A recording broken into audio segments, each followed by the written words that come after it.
And we are.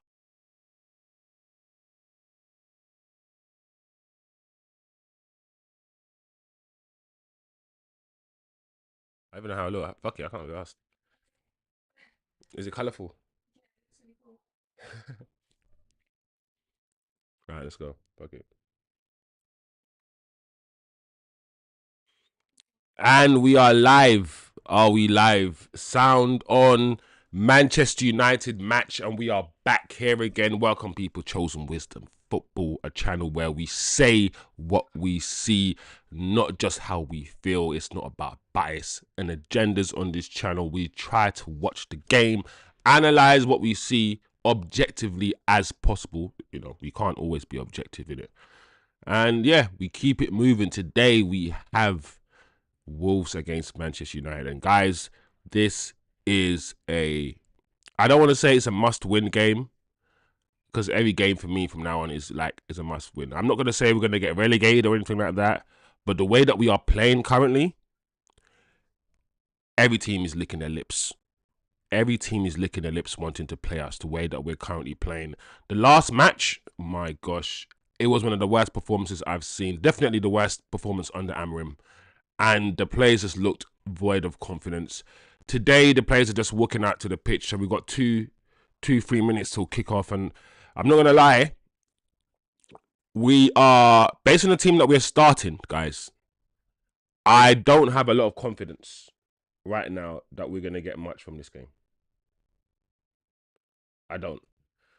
It seems as if he's starting hojlund up front, and I mean, we don't have much choice anyway in terms of, we don't have any great strikers. Neither hojlund or Zirkzee are really doing it. So what can you do?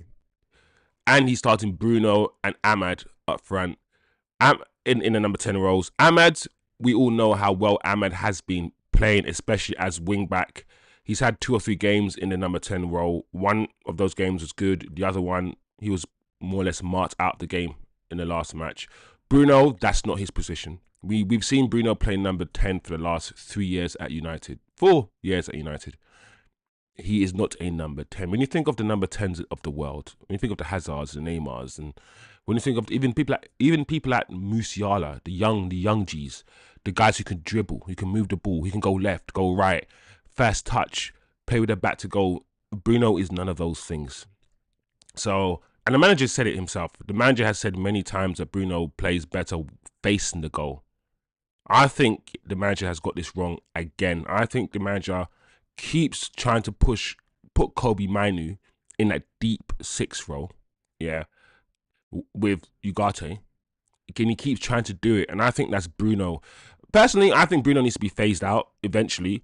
But if you're gonna play him anywhere, you have to play him there. And for me, play Kobe further forward. Kobe doesn't have the engine, doesn't have the physicality, the mobility to play that role, that number 6 role where you're up and down, aggressive, quick.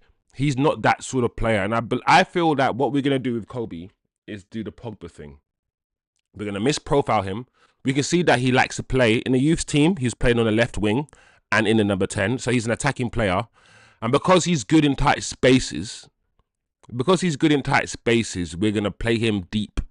So, and I know he's very good at there's no one-touch football. But Kobe, he dilly-dallies on the ball often.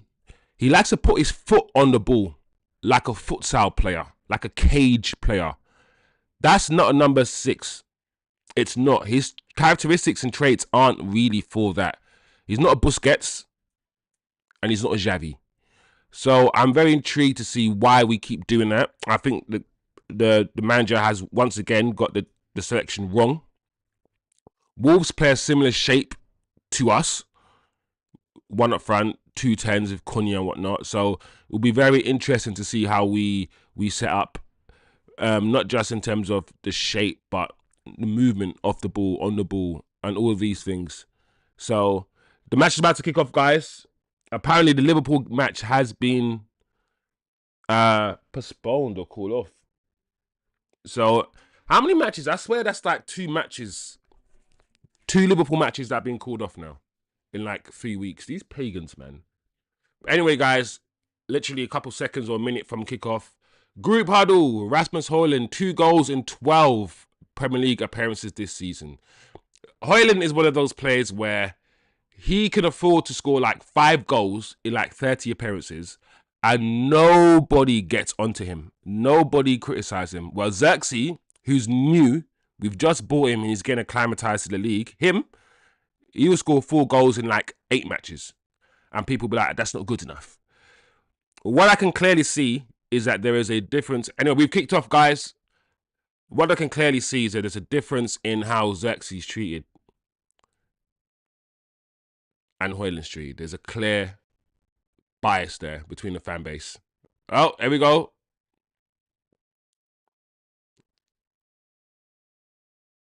Oh my gosh. Lenny Euro starts as well.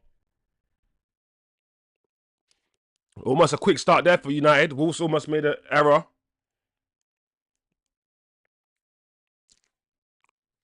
I think our best bet, Man United, is to score early. Score early and unsettle the opposition. The problem is about Kobe Manu is that I rate Kobe Manu very highly, right? But the more that people see him play in this double pivot, the more he's going to be criticised because it's not his position.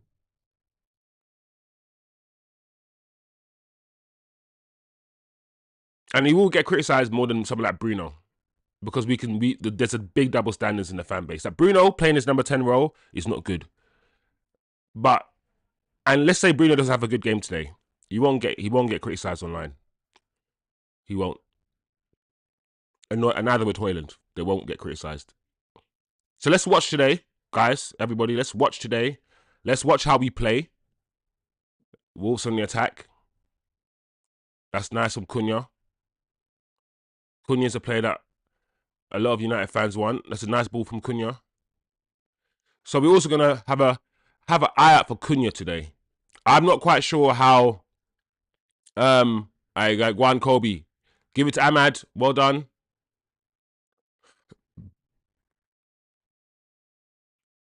Ahmad getting out muscled a little bit.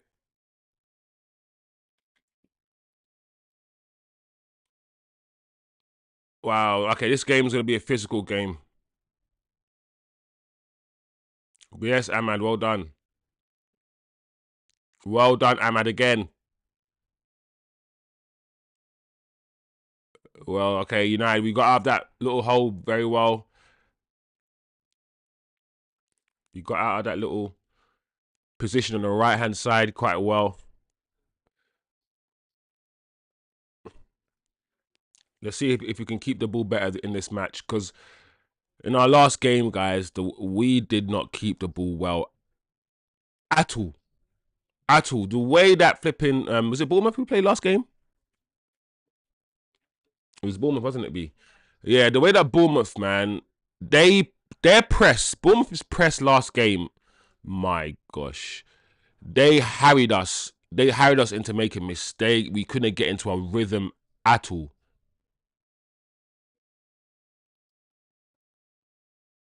This game seemed to be a bit more...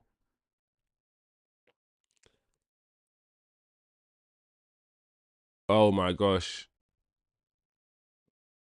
Oh, Hojlund. Unlucky.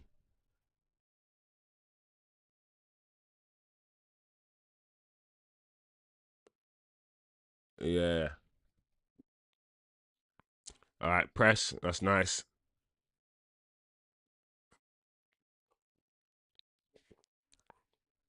One for man press. Oh my lord. The way that Cunha just skirted past yeah, Euro. And Euro's been booked 3 minutes in.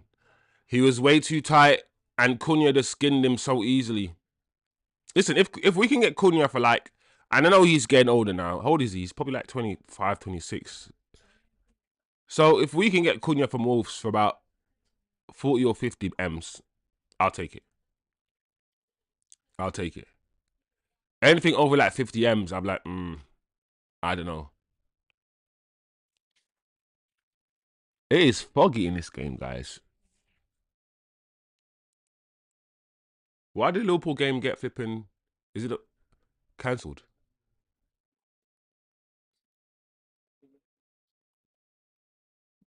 He should have crossed it straight away, that Wolves player. Man United are not good at set pieces at all. Nice. Oh, this is so bad. Kobe. To be honest, the run that Hojlund was making wasn't the greatest run anyway.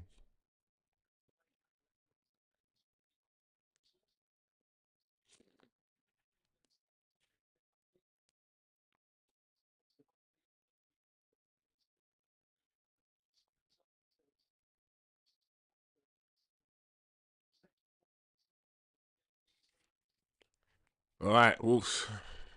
5 minutes gone.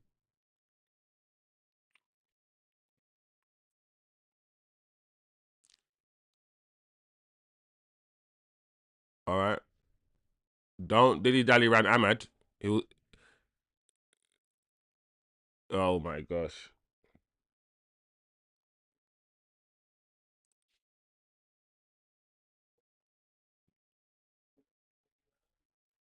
Oh gosh. Hmm. Wow.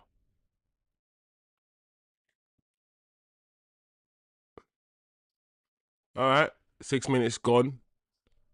You, there's the game isn't the most intense, but both teams seem to be canceling each other out in terms of their formation. Like I said, they've set up similarly, but of course, you can play the formation differently.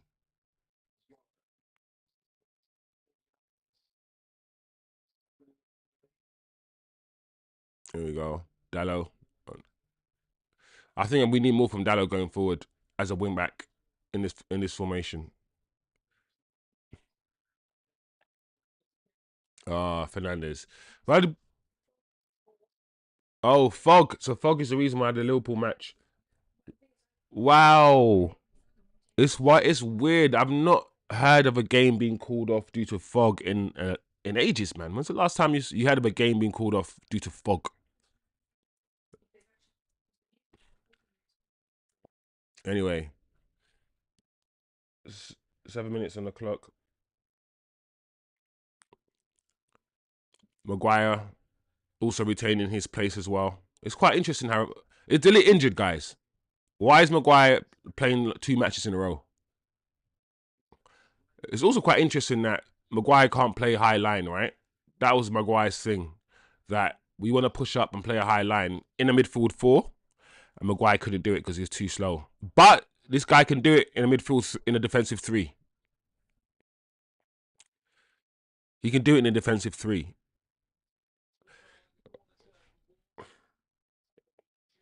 So does it mean he's improved, or is he just simply playing in a formation?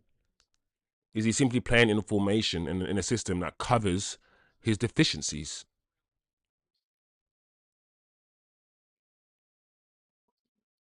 Bruno. That's what happens when you don't have somebody who can dribble in a 10 position.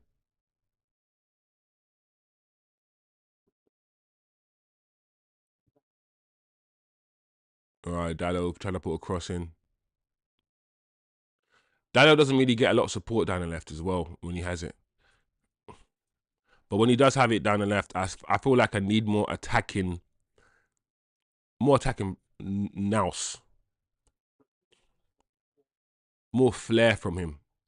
Essentially, I want more of a winger playing wing back rather than a defender. And I think that's what the manager wants in an ideal world. Because in this formation, in the system, the wing backs get a lot of space.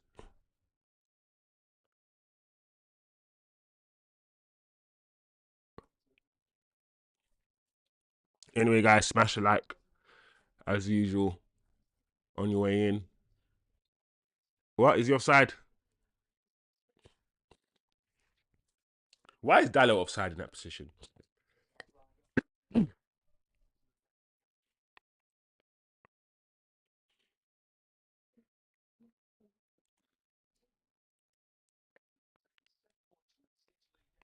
Will United win this game? I'm not gonna lie, guys. I'm gonna vote and say no. But I can never see the comments anyway because stuff's always in the way.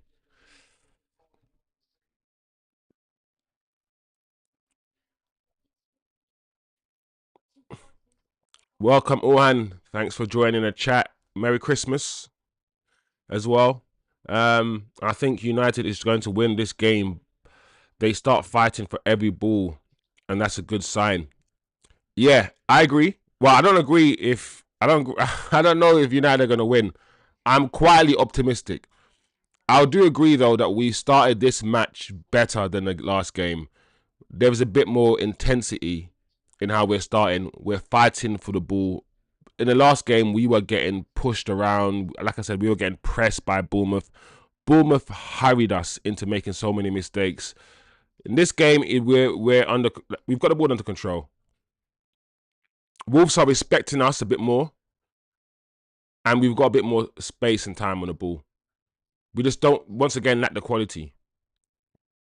Once again lack the quality, and 10 minutes in, and I'm like, do you know what? This is not going to be an enjoyable game. 10 minutes in, and I once again, I know that I'm not going to see good football from Man United today. It's going to be a very, very difficult watch for me, for all of us. But the manager did say it's going to be painful. So if you're a United fan, you just got to calculate in your own mind how much pain can you tolerate. The manager's not lying, but are you lying when you say, okay, I can take the pain? Oh my lord. Well done, Ahmad. It's very interesting that Ahmad is playing in a right 10, but every time he's had the ball in this game, he's had the ball out wide.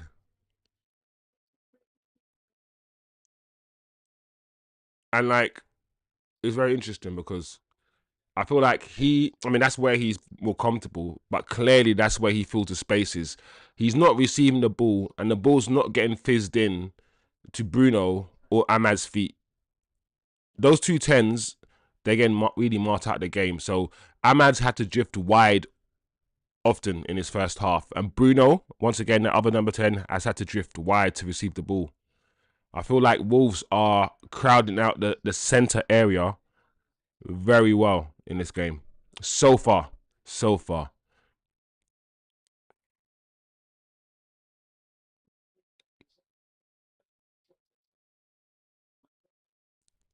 Oh, you should put it in.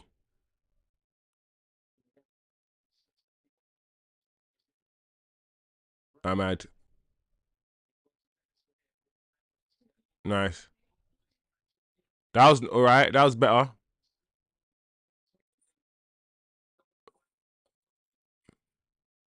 Ah, okay. Wolves. That was not too bad. The first decent passage of play, 3 or 4 passes. Ooh, looking for a free kick there, isn't he? Mazraoui. Anyway,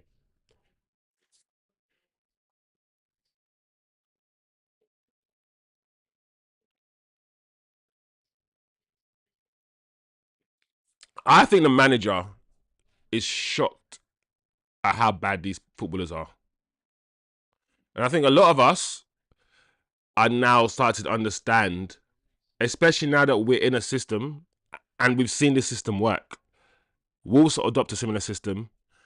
Um, Chelsea won the Champions League in a similar system. And this manager's had this system and won league titles. So we know the system works.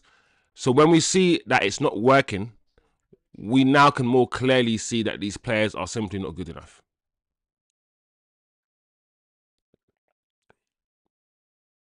Oh my lord, Kobe again, give the ball away. Kobe is giving the ball away a lot in that position.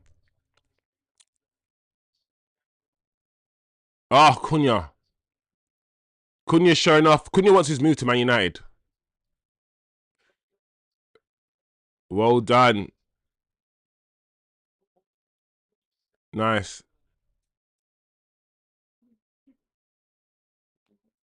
All right. Cunha got hacked though. I'm not gonna lie. Bruno. I knew that was gonna happen. Bruno needs to go towards the ball, but he didn't. Wolves almost scored there, and that's what I'm saying. It's like in that moment, yeah, Bruno had to go towards the ball that Dallo gave him. We are fortunate. That pull back was not good enough. Well done, Onana. Yeah, and it's also about footballing IQ, right? Dallo gave Bruno the ball there, and he ran off looking for a 1-2. In that situation, if Bruno found Dallo, Dallo's through. However, if Bruno doesn't make the pass and he can seize the ball, as we just saw, they're through. So in that situation, I'm thinking, does Dallo need to look for 1-2 and play offensively? Couldn't he see the situation and say, do you know what? There's 3 Wolves players on. Let me just give the ball to Bruno and retreat, head backwards, or hold my position. I don't know. The left-hand side is not good. It's not productive. I don't know how many goals we've scored from the left-hand side. Is your side? No.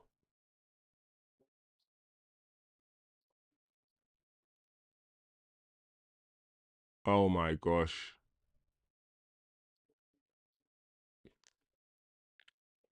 That man's been fouled. We'll take that free kick. Let me just...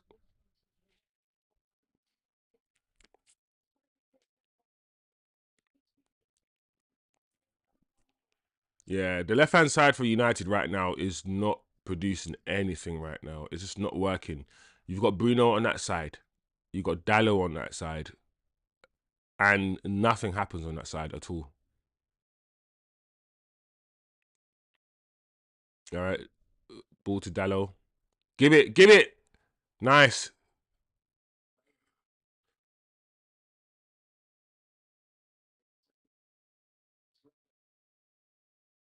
Oh, unlucky Kobe.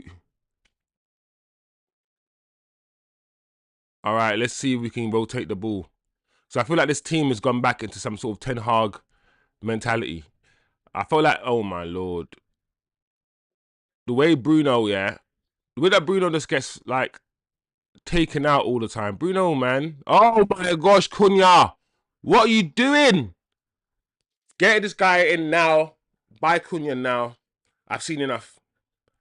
I've seen enough. I've seen enough. He's Cunha right now is the best attacker on the football pitch. On the pitch. Look at it. Look what he's doing. So, and the funny thing is, Cunha plays left 10. He plays a position that we need to recruit in. And who fouled him? The guy who's currently playing in the left 10, Bruno. It's so ironic. Bruno, the guy who's currently playing in the left 10, fouled the guy that who's a much better 10 than him. Cunha just taking liberties. He's cooking us, bro. It's going to be another game, guys, where it's not going to be enjoyable watch, unfortunately. So I'm going to have to entertain myself while watching this. That's not a good free kick from Cunha at all. He's trying to get that Man United move, Cunha. Think about Cunha. If he was like 3 years younger, like if he was like 22, 23, I'll be like, yeah, get this guy. But I'm sure he's mid-20s now, at 26.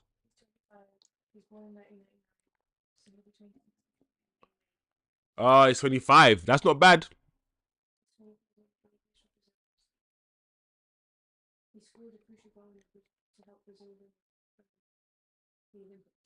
Dallo. What's happened to Dallo as well, man? Our player of the season last season. Oh! And that's what Dallo can do. That's what Dallo can do. When he's got given time and space on the edge of the box, he can do a little Mr. Whippy. He can whip them into the, we've seen him do it. We just need better crossing from Dallo because we know we can whip the ball with his right foot, and that's going into the top corner. Anyway, corner, 20 minutes on the clock. Ahmad to take. There we go. Clearance from Wolves. Bruno. All right, Bruno. Bruno's. Was that? No, it wasn't Bruno's. Martinez.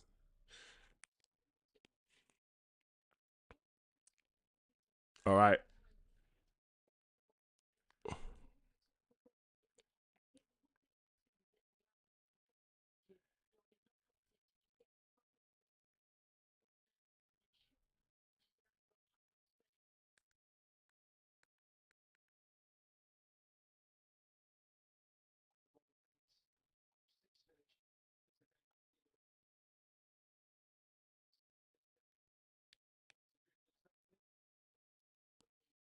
There we go. What can Ahmad do? Nice. Oh, lucky.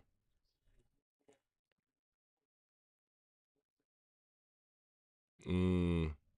Ahmad's done well. For a guy his size, he's done well to ride certain challenges and to stay on his feet. But you can still see that in an ideal world, if you're going to make a perfect footballer, you'd want Ahmad to be just a little bit taller and just. I wish I was a little bit taller. I wish I was a baller. Hey, well, he is a baller. And just a little bit stronger. Like you'd want someone with a Cunha sort of like frame.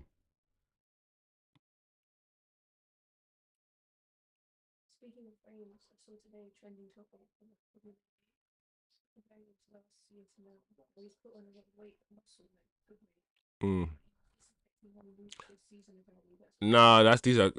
If anyone's talking about Kobe Manu putting on muscle and putting on weight, bro, what are they talking about?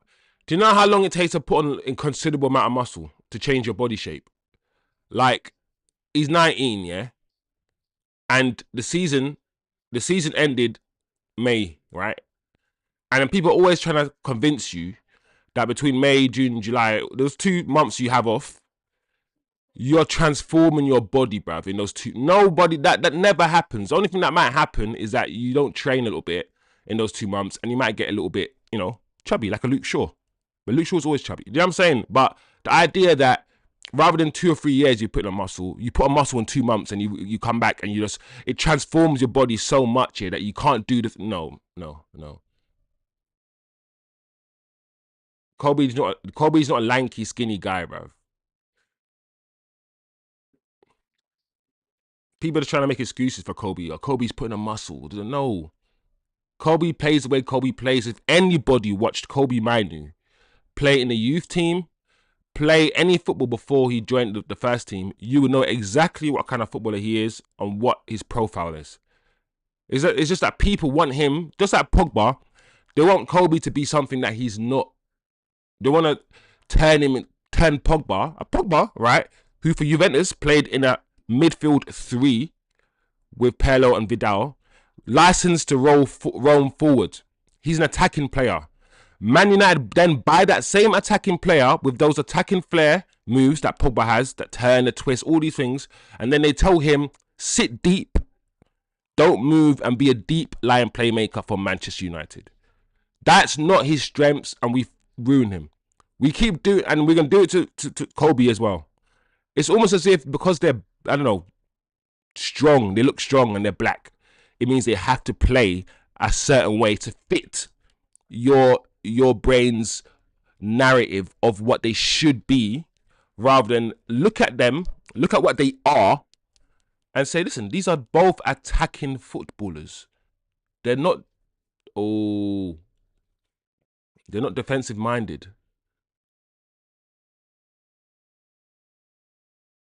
Oh, nice. Here we go.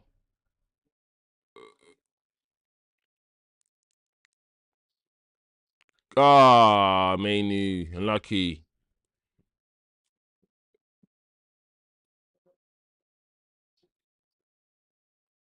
Ah, Bruno didn't know whether to just come and go.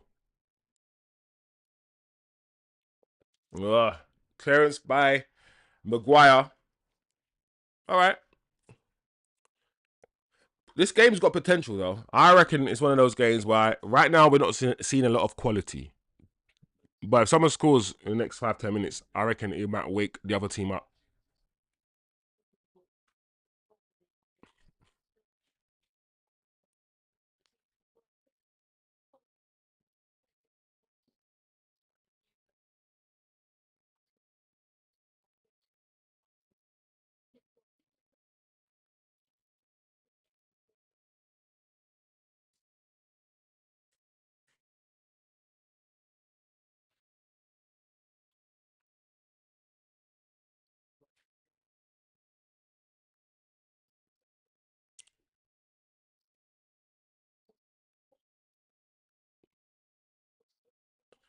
I'm not gonna. What is this?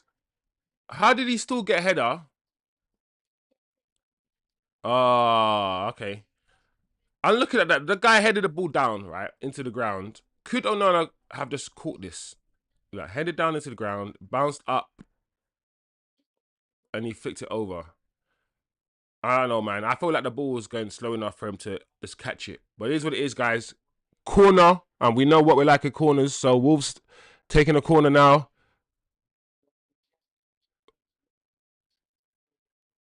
All right, good, well defended by Euro. Good header. Ah, ref, play on.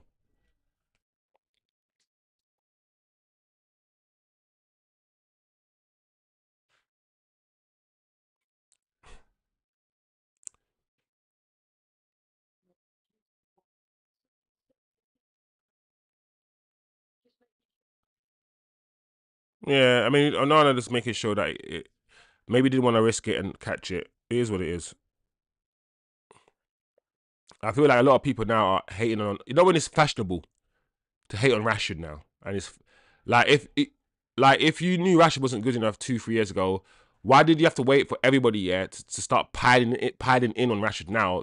For everybody now to come out the woodworks and say he's never been good enough. Listen, I've been saying that Rashford is not good enough to lead a Champions Premier League winning football club. He's never been good enough, and I've been saying it for the last 4 years.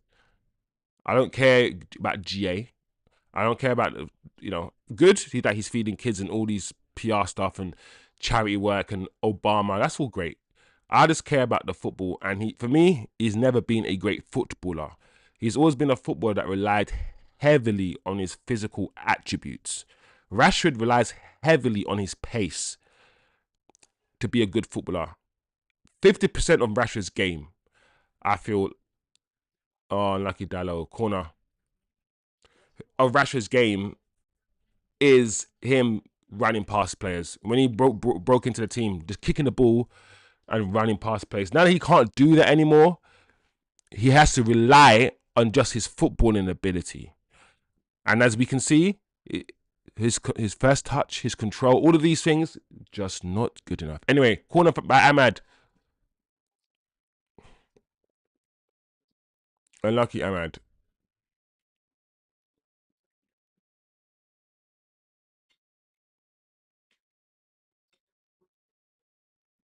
Ahmad is getting muscled off the ball a bit too much for my liking now.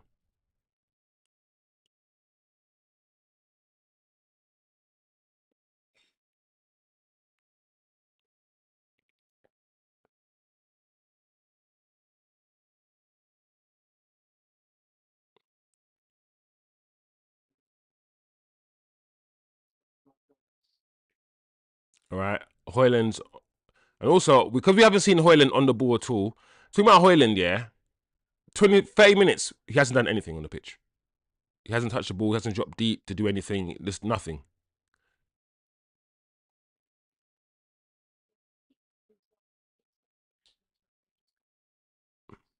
Wolves, we need to move the ball quicker. There we go. Who's helping Kobe? Oh my lord. Oh, unlucky Ahmad. I like the idea. It just wasn't executed well. But that little dink. I've always said this in football. When I watch football, and I see a team with a low block, I'm always like, why don't players just dink it over the top? That little cute little dink that Scholes used to do, that Xavi used to do, and just make a run. Because if you can't play through them on the floor, just clip it over.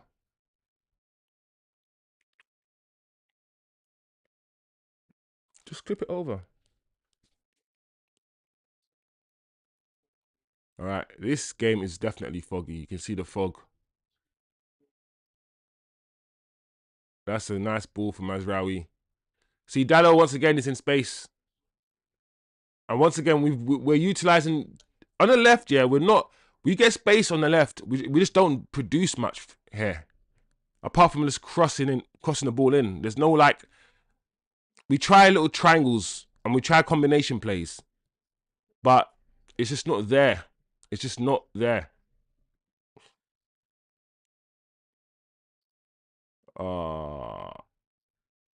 Please don't lose the ball, Hojlund. I beg you.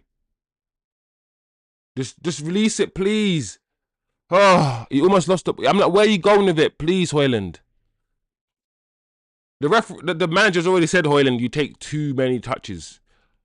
And you have to take so many touches because your control's so bad. You got to just be like, touch and touch and touch. No, just get the ball under control with one touch.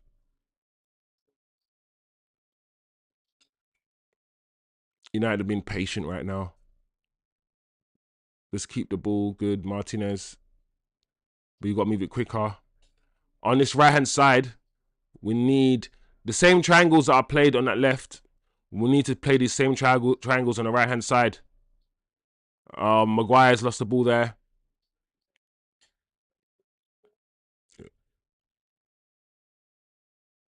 Maguire running forward.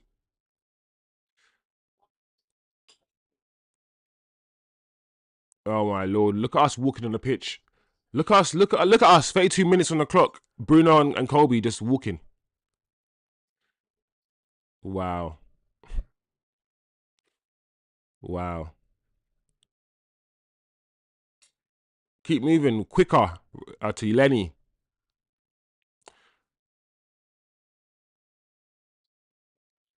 Good. Good. And again. Dallo to Bruno. Ah, Bruno. Of course.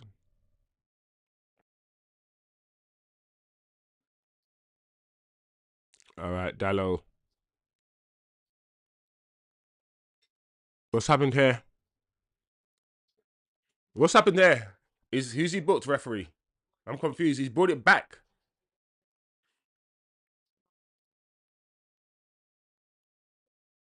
So Gomez fouled Bruno. The referee played on, and we had the ball, and then he just decided, you know what? F it. Let me bring it back. It's weird, isn't it? Because he played on because we had the ball, and we continued having the ball. So why did he just say, you know what? Do you know what? I'm going to bring it back. I'm going to give you the free kick instead.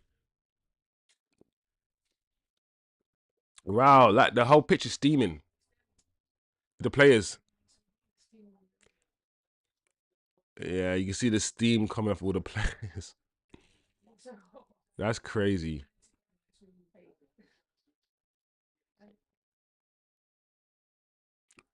What? Oh, unlucky Martinez. Just a bit more power on that header. Unlucky.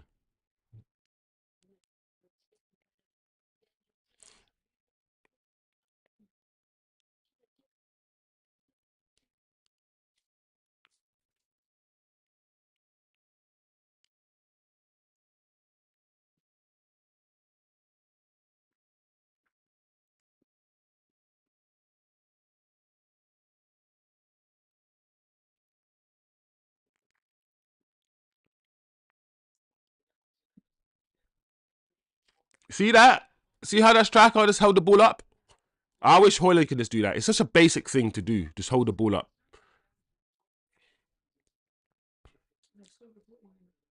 I'm mad. That's not good enough.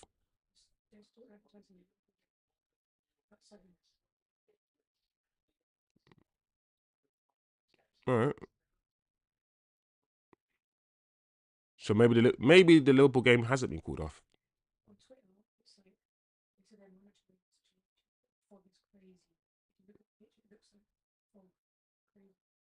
Mm. Fog is weird, isn't it? I'm always like, bro. You usually see fog when it's in the air, not like on a pitch. Because like think about the stadium and the pitch, how deep it is, and it's foggy.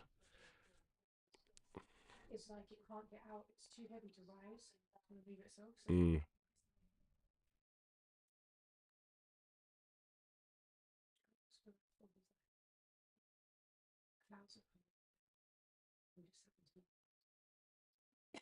Mm.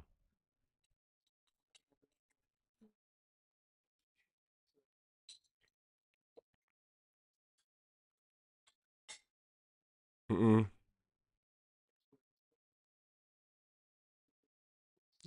That's nice from Cunha. I'm just waiting for Wolves to score. Almost. That's what I feel like I'm doing right now. I feel like I'm sitting here just waiting for Wolves to score because we're not going to score. I don't even want to be like pessimistic and negative, but when you've watched football so many times, so many games of football. The last game I watched when we lost 3-0, I said at the beginning of the match, it feels like a 3-0 game. This game feels like we're going to lose at home 3-0. And guess what happened? We lost at home 3-0. This game feels like more like a 1-0 or 2-1 game to Wolves. That's what it feels like. I don't feel like we're going to score.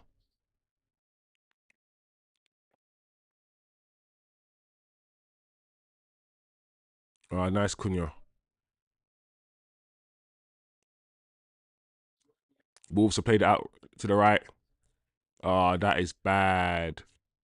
The problem is Wolves lack quality in the final third too. It's just basically two mid teams playing each other.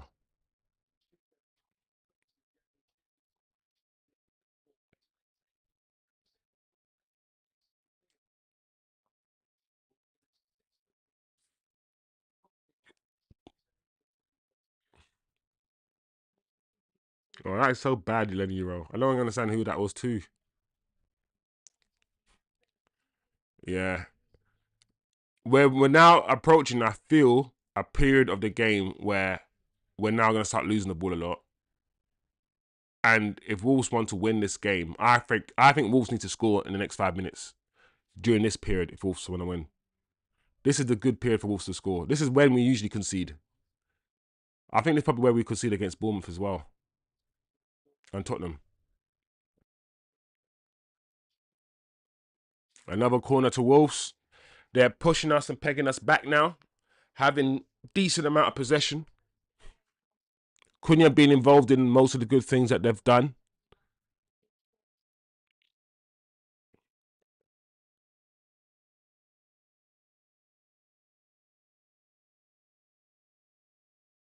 And it's also quite sad, I think, that United literally play with 5 defenders on the pitch and still concede so many goals.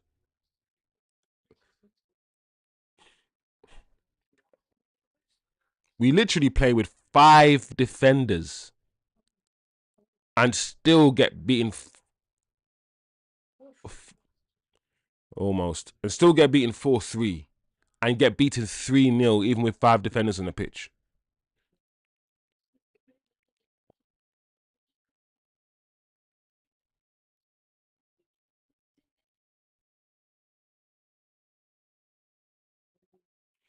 Another corner that almost sneaked in, almost beat Onana.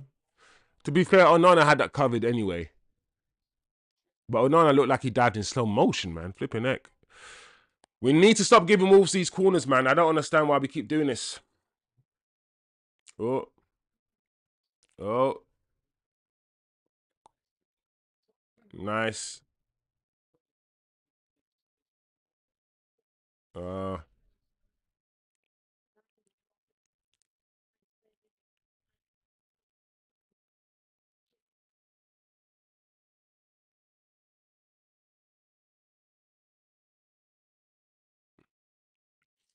And also, it's like, it's interesting to watch this game to see that Wolves are more or less in the relegation zone, right?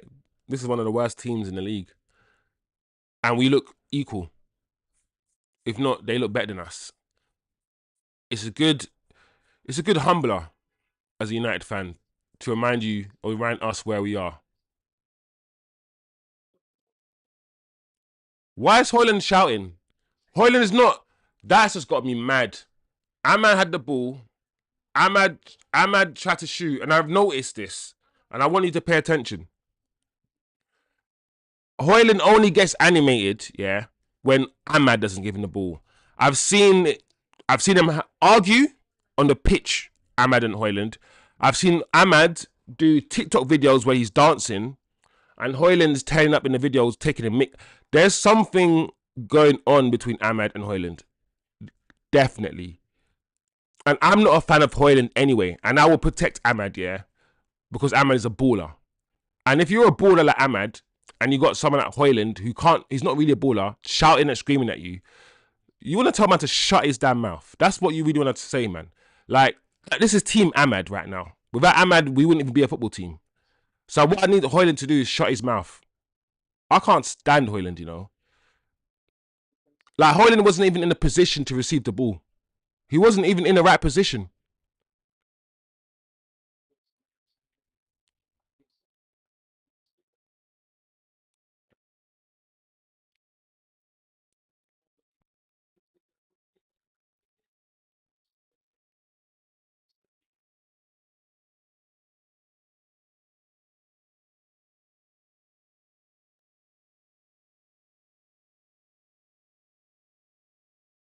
Yeah.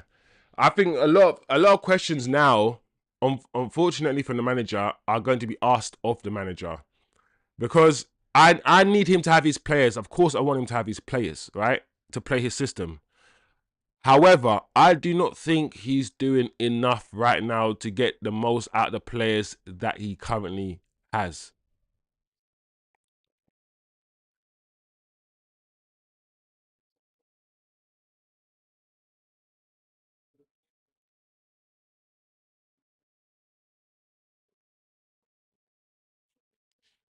Like, why we are suffering with Rasmus Hojlund. 72 million pounds. 72 million pounds for Rasmus Hojlund. While Zirkzee only cost us 30. Zirkzee not being a success is not a problem. It cost us 30 million. Rasmus Hojlund cost us 72 million pounds. The most expensive striker we've ever bought in our history by a mile. One of the most expensive players, the third most expensive player we've ever bought. This guy, Rasmus Hojlund. It is an absolute crime that he even is allowed to talk to Ahmad that way. It's a crime that Hojlund, with his lack of footballing ability, gets to even get angry at Amad Diallo for not giving him the ball. I'm hoping the fan base is less religious, less emotional, and starts to wake up to the idea that Rasmus Hojlund, as we can all see, game after game after game, is not good enough for this football club. He never will be. He never will be. I'm telling you. There's so many changes. A lot of the players that we've recently bought need to be sold. There's so many changes that are needed at this football club. It's crazy. Right now, Wolves are just having fun. Yeah, we're just waiting for Wolves to score. That's what I feel like we're doing. Oh, almost 45 minutes gone.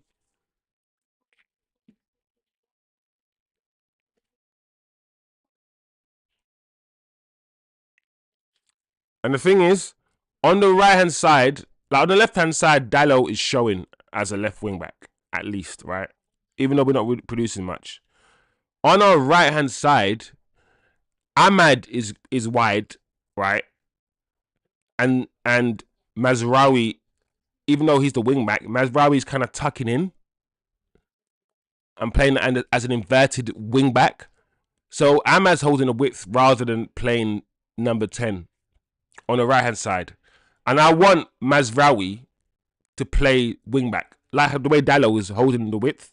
I want Mazraoui to hold the width on the right hand side so Ahmad can tuck in that 10 position. Right now, Ahmad's drifting so far wide.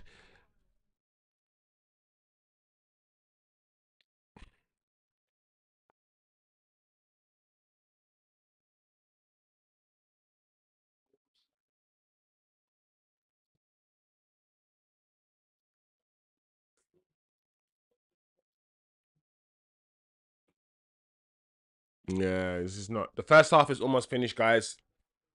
And I'm not going to lie, this game is not an enjoyable watch, just like the previous game. And every week, every 3 days, we're looking forward to watch Man United because it's a new regime, new system, new coach, new coaches, new players. And every time I get excited to watch it and I sit here, I'm always disappointed. Not always, actually. That's a lie. That's a lie. There's a few games we played where I was impressed, and there's a few games we played where I saw shape and I saw certain things. But I feel like we reached a stage where the manager is still trying to find his best team, still trying to find his best players. And I don't know if he's playing the players or utilizing the players right now in the best way. That's a concern of mine. That's a concern of mine. The players we know are not good enough, but I do not think Kobe Manu should be playing in the position that he's playing. Every time Kobe, look where Kobe spent most of his time. Like Kobe has spent most of his time in that left channel, that left 10 channel. A lot of times Kobe's there with Bruno and Dallo doing triangles. That's where he looks good. Why can't you just put Kobe in that position and put Bruno in the 6? That's what you got to do. Just switch them around. Kobe's got nice, good feet.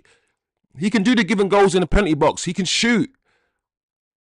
He can play with his back to goal. Play Kobe in the 10 a little bit, and then Bruno in the 6. Like, yeah, this manager, I'm backing this manager because I believe in the system and I believe in his style of play. It's worked, and I believe in him. But he needs to understand the profiles and he needs to play the players. I've been watching a few games today, and I've seen a few bits of passages of play from the football that's already happened today in the Premier League. And this game is by far the worst game in the league today. Kobe hasn't had a good half. Most of the players haven't had a good half. But unlike the last game, it's still 0-0. It's still 0-0. So we can still win this game. I just want the manager, because I know the fans are getting on the manager already. I want him to do everything he can do within his power. I want him to do the right things and make the right decisions. And I don't know if he is right now. So anyway, guys, second half, I'm not looking forward to it, but it is what it is. We will be back again for the second half to talk about it, to watch it, to analyze it together, to understand what the hell's going on with this team. Why isn't this team playing? How good are the players? How bad are the players? Are people... I'm already hearing people saying the system doesn't work.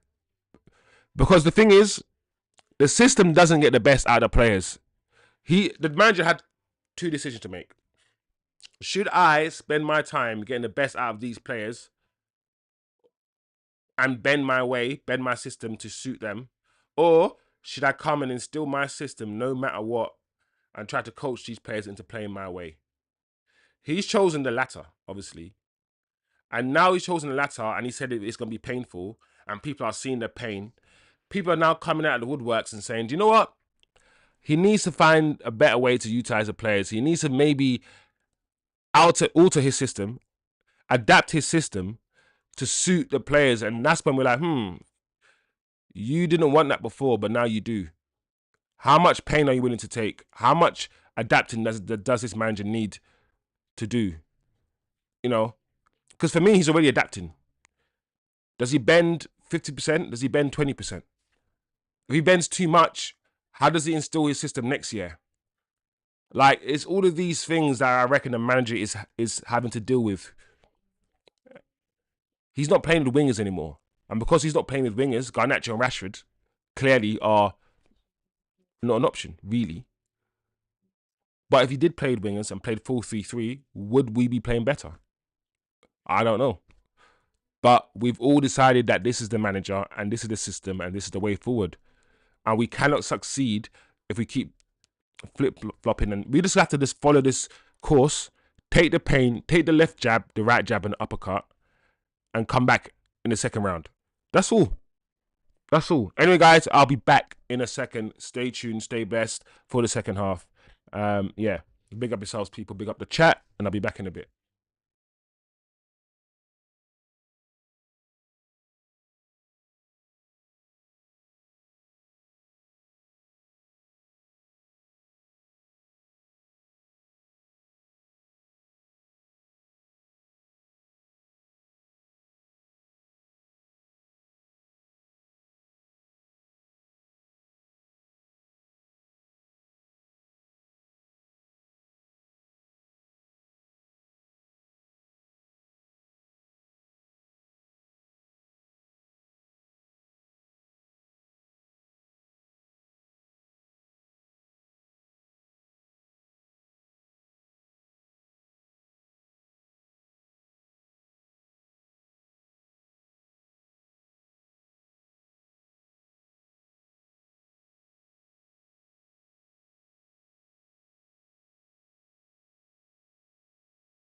Yeah. Okay, that's fine. I'll do that. Yeah, yeah, she's all right. Yeah, yeah. He- he's.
Oh my gosh, crazy! I was on the phone. I couldn't get off the phone, guys. I'm sorry. I was live, but my grandmother called me, and you know when grandma's on the phone, you got to be respectful. I can't say grandma. I have to go. I'm on the stream. I can't cut her off. I haven't spoken to her in a long time. So I was like, respectful to your grandmother, having a conversation while at the same time watching your flipping captain get sent off the pitch. My gosh. I'm like, yes, grandma. And all that. While at the same time seeing Bruno acting like a dummy, I'm like, oh. And I'm trying to be nice to my grandma and listen to what she's saying while Bruno's there getting me mad. Oh my gosh. This guy was getting me vexed. And the thing is, he's already been sent off this year. This is not, he's losing his discipline. Bruno's been sent off already, 2 yet 2 yellows. Should have got sent off in another match. It has been sent off today. He's not a number 10. He's been playing that position. We're not getting the best out of him. Like, not. What is this? What are we doing? It's just crap. All of it is rubbish.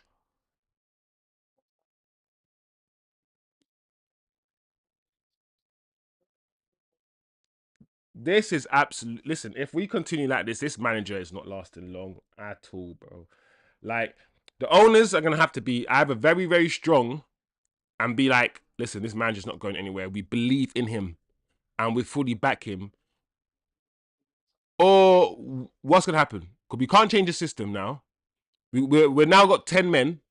Our captain, our leader, the one that everybody protects. How can you be a captain of Manchester United Football Club and be playing the way Bruno plays every game and never get criticised by the fans? How can we be in 13th year and our leader is plays the worst football and nothing happens? Imagine that was Roy Keane or anyone else who's been captain playing the way that Bruno plays. He'll be crucified. Bruno gets away with murder. Murder. We chased Paul Pogba out the club. When we got Bruno, we had everyone coming out the woodwork saying, using Bruno as something to beat Pogba with. Look at Bruno. Look, Pogba. Listen, Pogba's 10 times a player Bruno will ever be. Ever be. Could ever be. The talent, and we chased him out of the club. This guy who's winning us for fucking winning us European Cups. Pogba won the UEFA Cup, won the FA Cup, won the Carling Cup. Yes, it was a rubbish period under Man United, but it wasn't all his fault. Bruno's done nothing for us. Like, I don't get it, man. I don't get this Bruno thing. Oh, I'm tired of Bruno Fernandes. Bruno Fernandes is on 300 grand a week.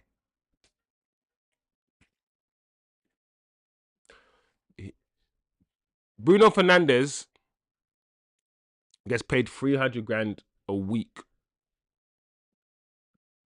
1.2 million a month. And this is what we get. This is what we get for it. I want to know how many Man United fans are going to be on Bruno's back after this, or they're going to. What's going to happen? Hopefully, what this means is not hopefully, we know he's been sent off, so he's going to get at least a 1 match ban. We get to see what Man United look like without Bruno Fernandes for the first time in like 10 years. I'm joking. The first time since he's been here.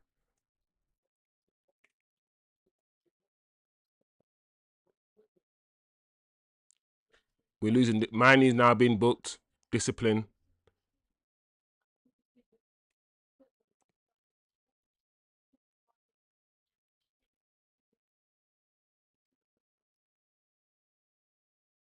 Yeah, this is not a good game. But I did say, guys, one thing about me, if you stick to this channel, guys, I'm telling you, we know ball on this channel. When I say we're going to lose, we lose. I don't think very, very rarely, when I feel like we're going to lose, we rarely win. Like, I could tell when the United players are up for it. At the start of the game, I could feel. And that's why I said I was quietly optimistic. Orhan, Orhan, a member of the channel, saw some things in the chat, saw some things, sorry, on the pitch, which were positive, right? He saw us pressing, and he saw us more energized and more energetic than we were in the last game. And because of that, I was like, do you know what? I'm quietly optimistic. But after 5-10 minutes, I was like, yeah. If Wolves don't win this game, Wolves will be very disappointed. Wolves are now facing a 10-man Man United for the next 40 minutes. Wolves will be very annoyed with themselves if they don't go on to win this game.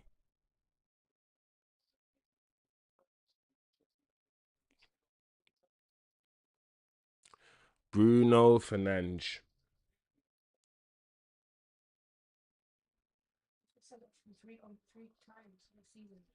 Yeah, I've said that. Bruno, it's the third time Bruno's been sent off this season. And nobody wants to talk about it. It's just weird. Pogba's never been sent off. I mean, Pogba might have been sent off once in his Man United career, actually. That's a lie. But imagine if Pogba was sent off, yeah, 3 times in like his first 20 matches in the season. We haven't even had like 20 matches yet. And he's already been sent off 3 times. Like, yeah, this is crazy. This is crazy, guys.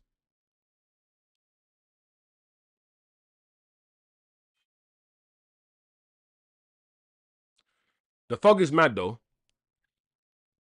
The fog is crazy. You can rarely see, you can just about see the man. Yeah, you can just about see the manager and the dugout.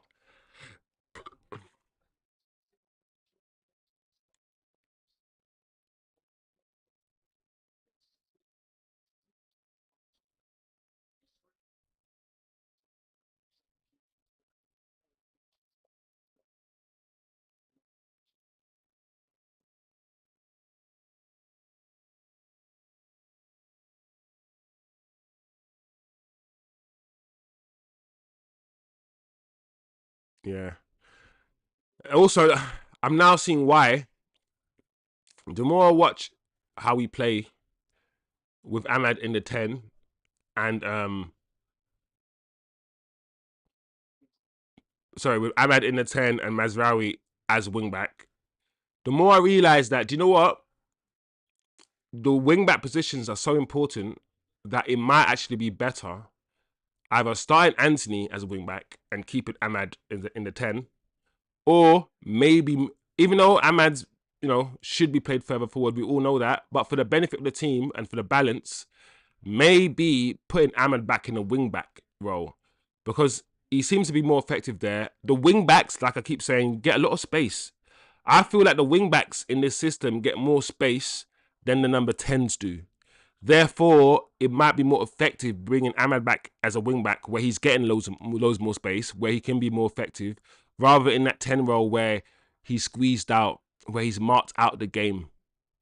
Because if he's not affecting the game in the number 10 position because he's been squeezed out and marked out, right, then play someone else there who will get similarly squeezed out, marked out, and produce similar results, and then put Ahmad in the wing back position who will produce 10 times more than Mazraoui. And I think I've said, yeah, another corner.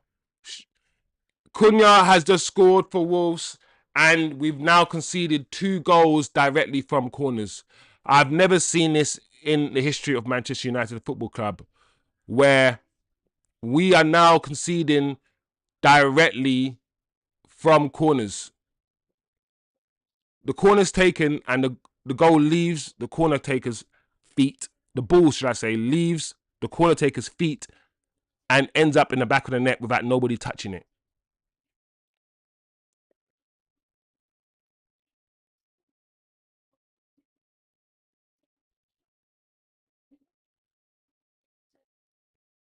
I don't understand set pieces now because, all right, I've just watched it on replay. There's a Wolves player in front of Onana, and there's a Wolves player behind Onana, and they both sandwiched Onana. So Onana can't go forward, and Onana can't go back. He literally physically can't. When did it start happening in corners? When was that allowed? Because back in the day, that would be a foul. The referee would just blow his whistle and be like, foul on the goalkeeper. Now, you can literally block off the goalkeeper. You can get a player here, and a player there. Block off the goalkeeper in some little tight space like this. And the goalkeeper can't go anywhere. So what do you do? I've not seen that before in football. And these things are getting...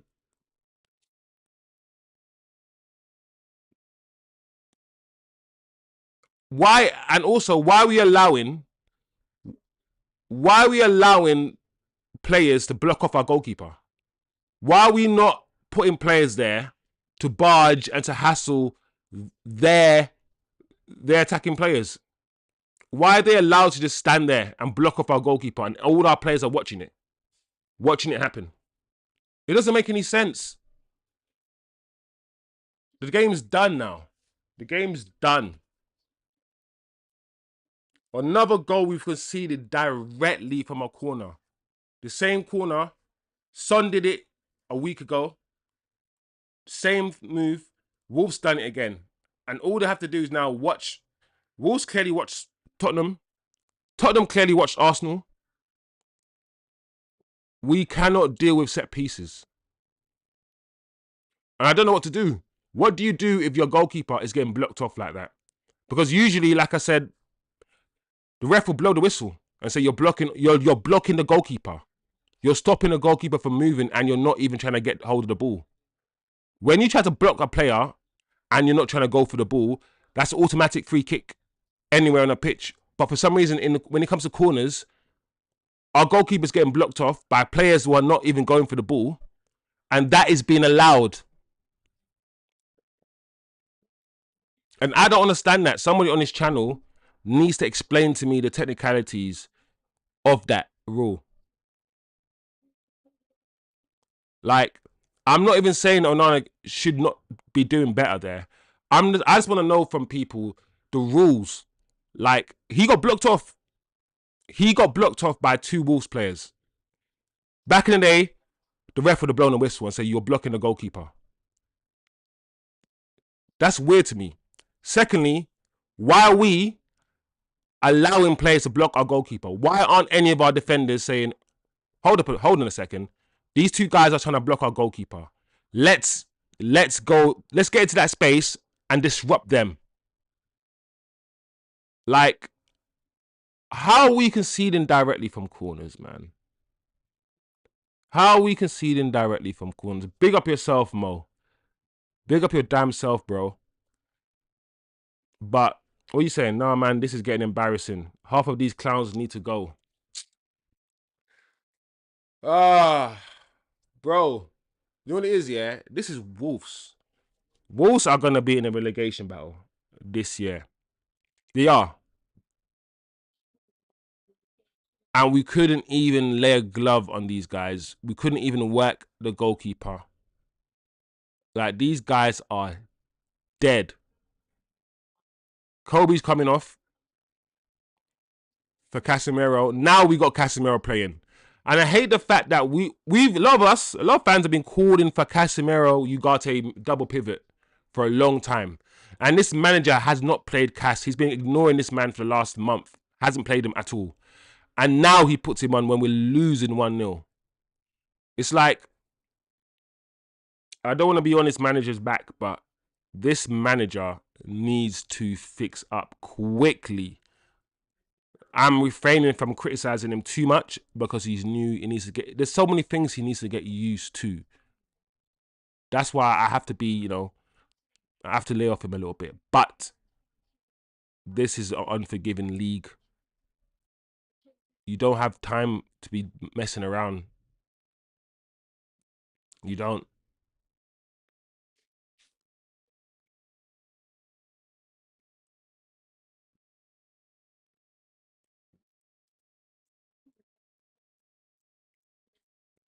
I can't. The team he picked, Amorim.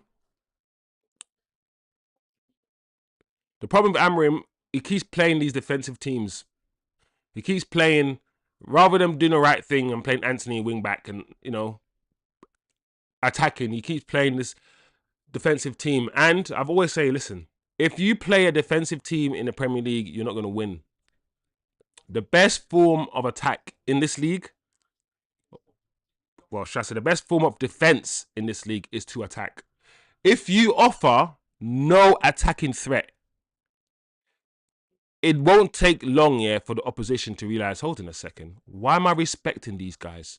After about 20 minutes of you attacking, and not doing anything, not even providing a simple attacking threat, after 20 minutes of that, the team is going to be like, the opposition is going to be like, hold on a second, why am I dropping deep?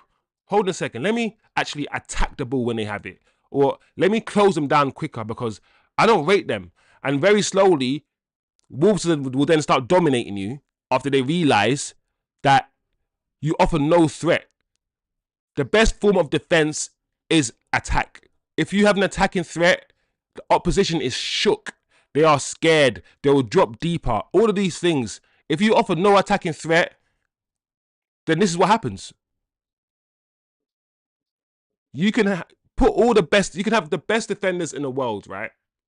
And shit attack. You're never gonna win the game. You're never gonna win the game.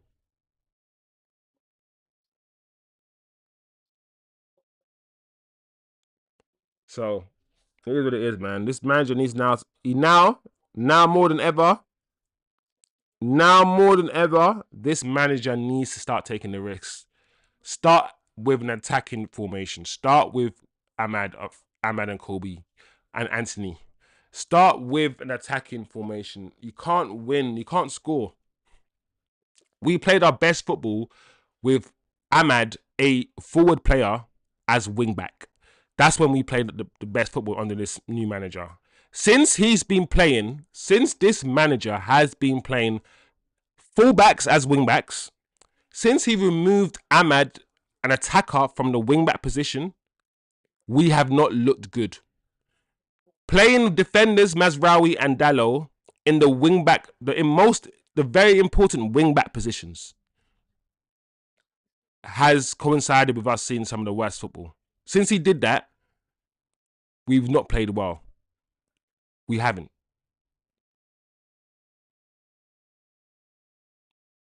It is what it is, man. Anyway, Ericsson with a free kick, 66 minutes on the clock, 1-0 to Wolves. Man United with a man down. Bruno sent off, 2 yellows, 24 minutes to go.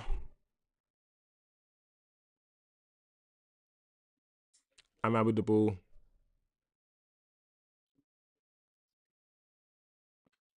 Header from Casemiro. I want you guys to pay attention to the fact that we finally got a header on goal. And I've said this many times, yeah. When we play with Casemiro, and we all see this as Man United fans, when we play with Casemiro, we are a threat at set pieces.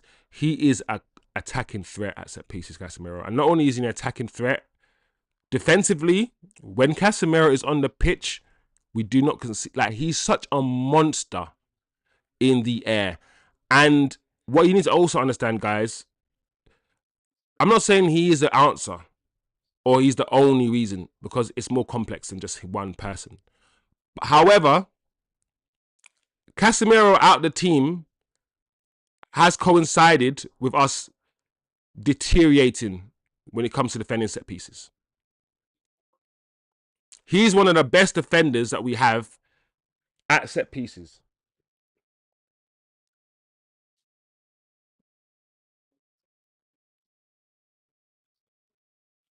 And when Wolves on the attack at the moment, it looks like it could be 2. No, straight into the goalkeeper's arms.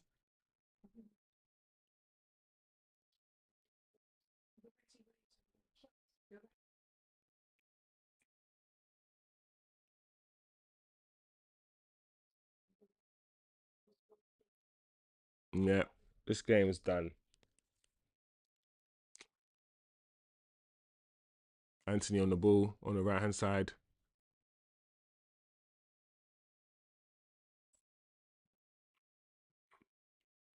We're not even going to score. We haven't scored a goal in like 3 games or 2 games at least now. It doesn't even look like we're going to score. Unlucky Antony. Unlucky Antony. Listen, say what you want, man. Antony, he's trying something. The manager doesn't want to play him for some reason.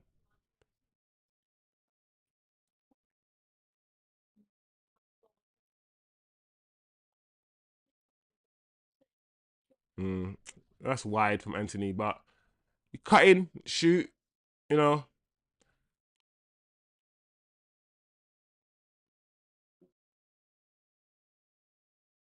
This manager is just throwing everything at it now. It's so annoying. What's going on now? Now we got Wolves player holding his face. Let's see the replay. Did he elbow him? Ah, come on, Wolves player. That's nothing, man. And the referee's blown it for it as well. I don't get that, yeah. How is that, yeah, a foul? But then what happened to the goalkeeper? Getting blocked off with the ball nowhere to be seen. That's not a foul.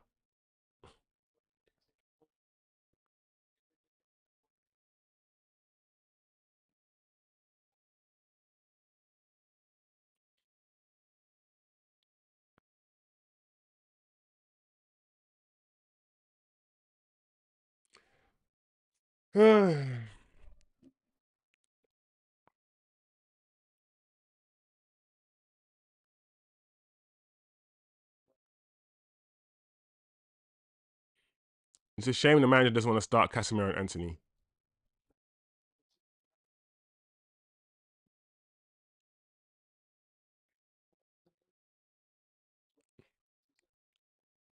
And it's sad, yeah. It's really sad that we actually look better now. Now that Antony and Ahmad are on the pitch, look how we look good.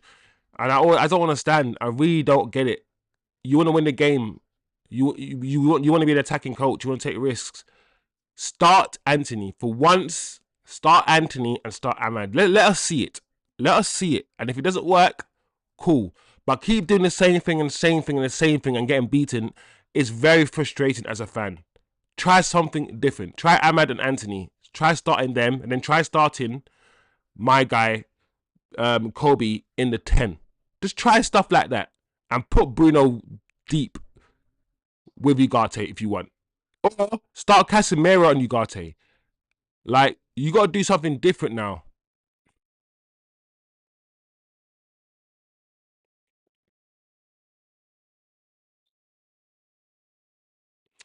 I can't see us winning any more games this season.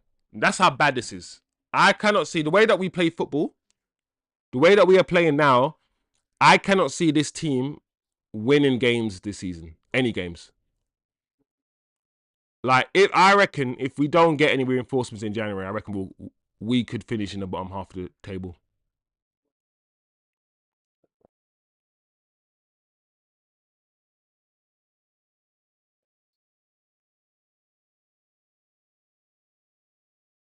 And it's not even enjoyable to watch anymore.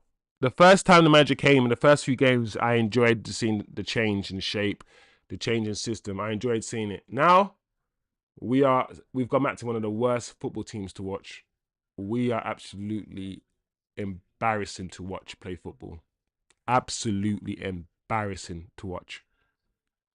I've every game I clicked through all the games today, and I saw decent football from all the teams. I sit and I watch this game, and what I'm seeing is just it's offensive to my eyeballs. It's offensive to my pupils and my iris. The problem is there's no excitement.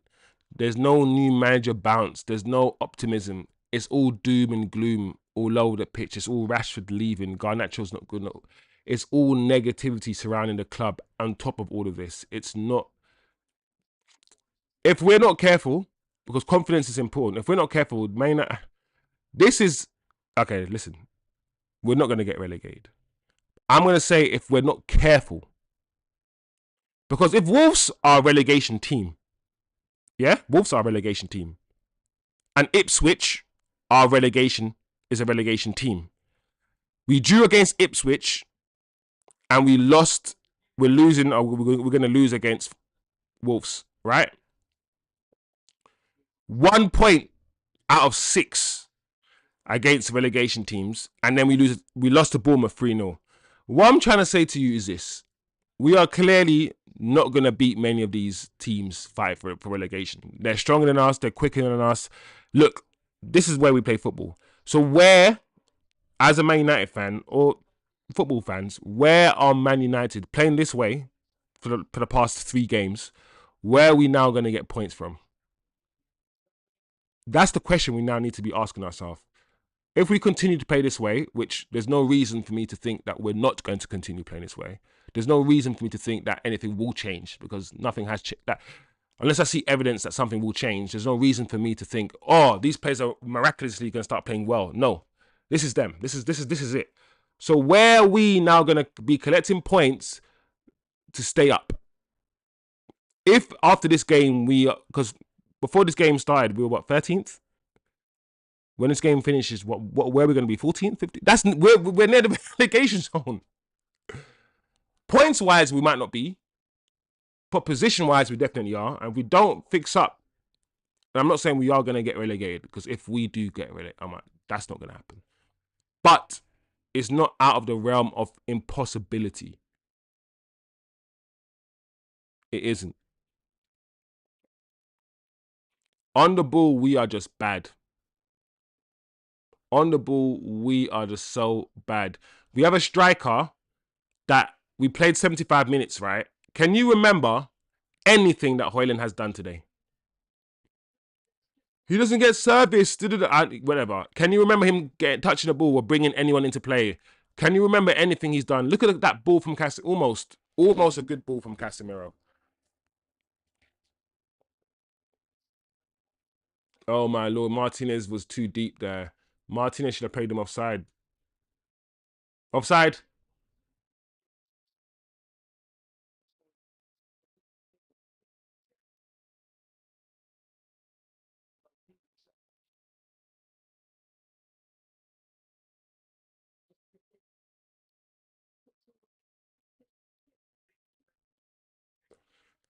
It's sad, man. Smash the like, people. Smash the likes. While we watch this sad Man United team just once again falter, fail.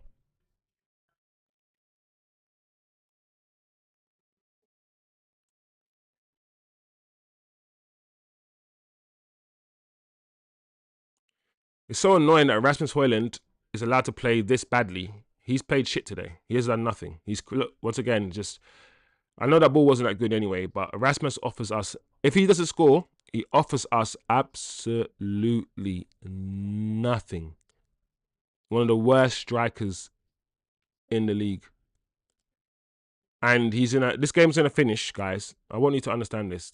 And Rasmus Hojlund is not gonna be like, no one's gonna talk about how badly he played.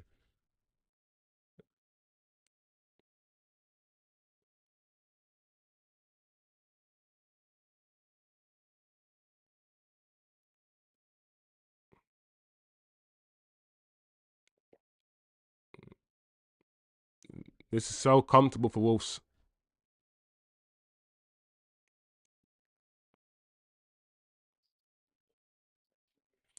Wolves are just playing ball. Look at this.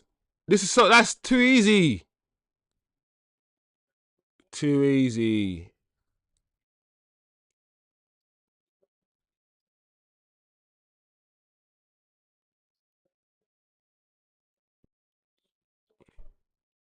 Is Cunha still on the pitch? Oh yeah, of course he is there. It's,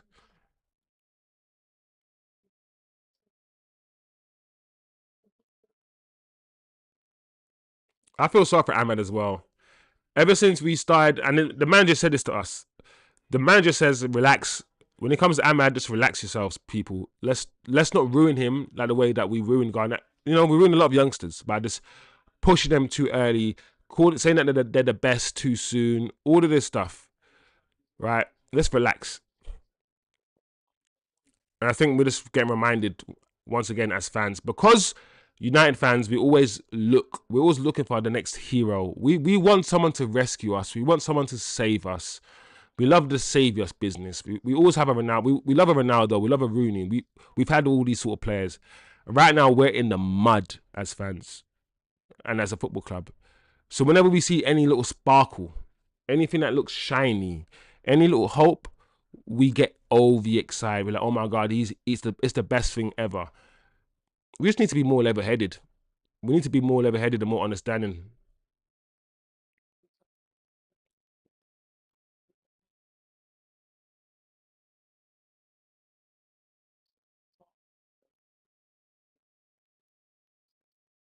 Ahmad's come off and Hojlund's come off.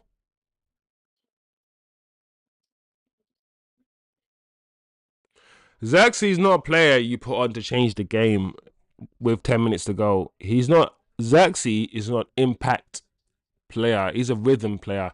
Zirkzee is somebody who, like a Rooney, like he plays well once he's in his rhythm.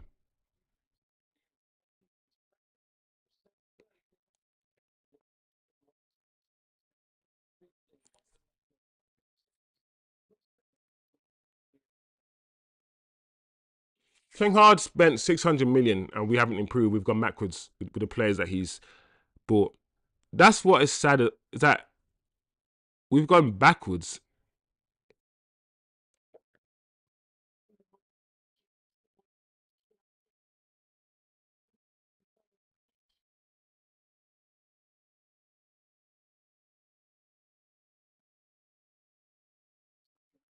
Oh, unlucky. That was a decent ball, decent idea from Ericsson. And it's look, we're playing better now. We've got better players on the pitch. We've got CASEMIRO now on the pitch. We've got Ericsson on the field. We've got Zirkzee on the field up front rather than hojlund. We've got Antony on.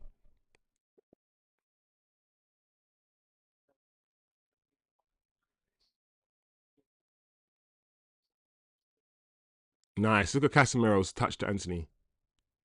To Cas again. To Zirkzee. Dallo.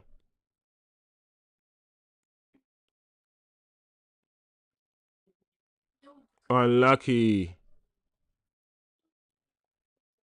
Garnacho. Ah, oh, Garnacho. If you'd had any sort of technical ability, like what kind of header is that, man? Like you were through. It went. Thing is, it bounced on top of Garnacho's head rather than it's full. You're supposed to head the ball with your forehead. The ball just bounced on top of his head. The way that Garnacho headed the ball with the top of his head. Like what is that? Like when this manager gets his players right, he has to cook immediately. That's one thing I'm gonna demand. Once this manager gets his players that he wants, yeah, I expect to see good football like straight away.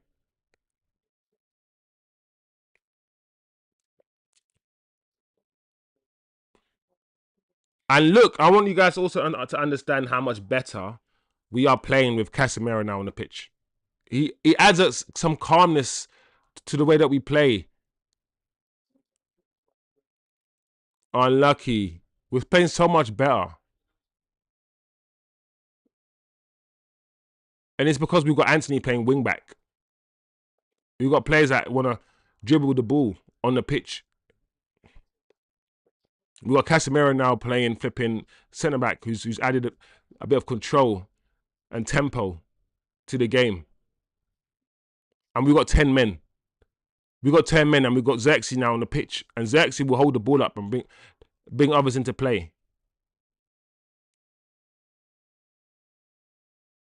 We need to stop. I need to stop seeing hojlund start the match. I want to see ugarte and Casemiro play in the double pivot. I want to see Antony, and I'm not saying playing these players here, and I'm not saying doing all this stuff will make us better. I'm saying why not try these things? Why not try these things if everything else is failing? Why not? Play Ahmad and Antony on that right hand side. Play Ahmad in the 10, Antony as wing back. You bring on Antony with 10 minutes to go, so why don't you start him?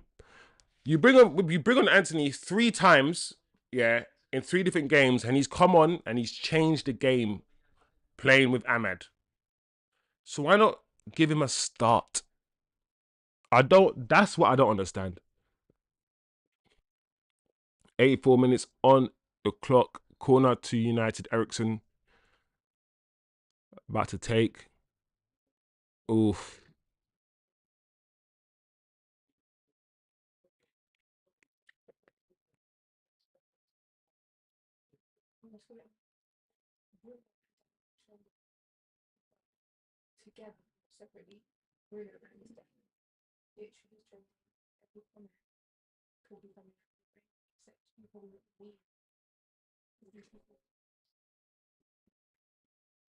And also, all right, there you go. So apparently, Ahmad, not Ahmad. Who did you say? Bruno and Dallo are trending online on Twitter. Yeah. So the general consensus is that the talk is the system's not working, and people are feeling that they just shouldn't be starting those two players, which is good. It's good because a year ago, the idea of anybody saying Bruno should not be starting would be laughable. The idea that Bruno should be on the bench a year ago, maybe 2 years ago, would be a fanciful idea. And now there are people online saying, you know what, Bruno's not good enough, and that is good because it means people are being unplugged, unhooked from this player FC, this brainwashing, and they're just looking at players objectively. And you know what? This player's not good enough. It's okay. I like Dallo. He was a player of the season last season for a reason. But I also can say that this system doesn't suit Dallo, and he's not good for this system. Therefore, he either needs to play, for me, Dallo, play in one of the wide centre back positions or not play at all. Simple as that. Simple as that.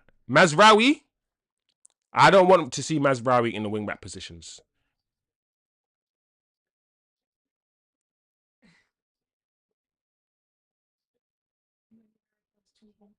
Oh wow.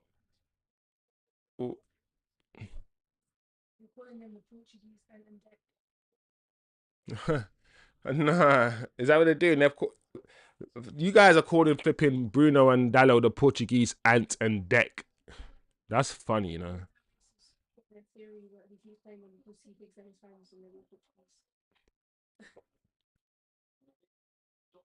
I've thought that. I thought this guy, yeah, is Portuguese, yeah. Is he gonna cuddle up, yeah, to the Portuguese dons like Dallo and Bruno? He might have done that. He might have cuddled up to them. That's why he keeps playing them together. Bruno in the 10 and Dallo as wing backs. He keeps doing it. The Portuguese side, and that's our poorest side. Those two Portuguese dons. So I don't know.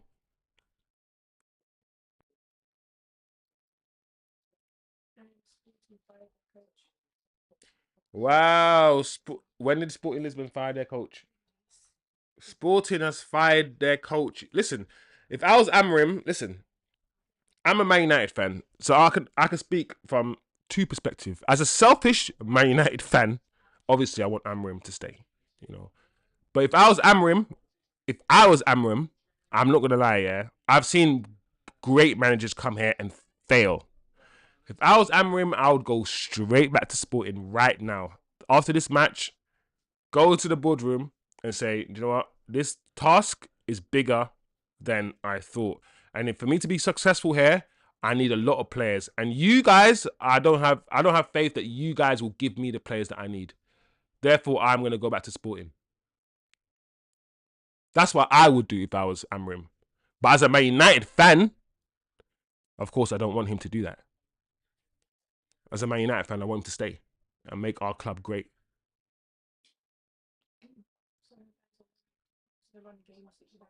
Mm. I've said this many times. I've said this on the stream. I've said that if this is what we're doing, yeah, against relegation teams, teams that we should actually be beating, what's going to happen when because of course we faced Arsenal already, we faced Man City, we've beaten these teams, we beat Man City, but I can't see us beating those teams now. The way that we're playing now, we've fallen into some hole that we can't get out of, and I can't see how. So I'm concerned. I'm concerned about this season now. Before I wasn't, but now I'm like, do you know what? A lot of people want us to finish in the top 6, top 8. The way that we're playing, I'll be surprised if we finish in the top half of the season, top half of the table.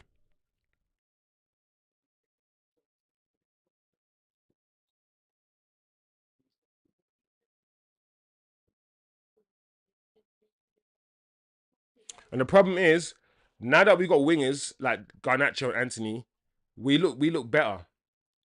The problem is how they're playing Antony and Garnacho is how the wing backs should be playing. So our wing backs should be offering us what now at least very minimum at now what Garnacho and Antony are currently now offering us.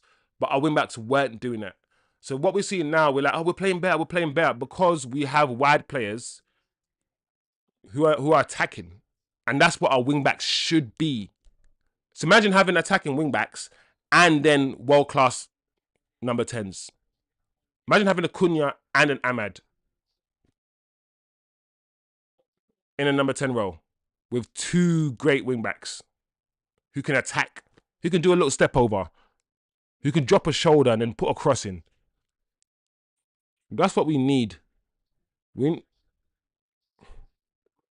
Portuguese ant and deck. Anyway, corner for Man United. It's not good.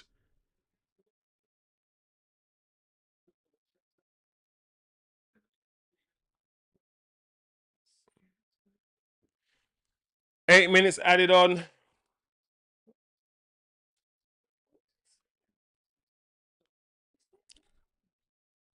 I think Cunha, like if you're Cunha, you don't even want to go to Man United right now. You just beaten them and you've beaten them resoundingly.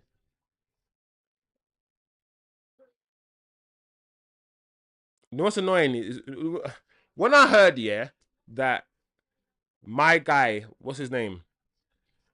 Ralph Ragnick, when he came to Man United, he had his book. And when I was told that in his book was like Lavia, his black book had Caicedo in it.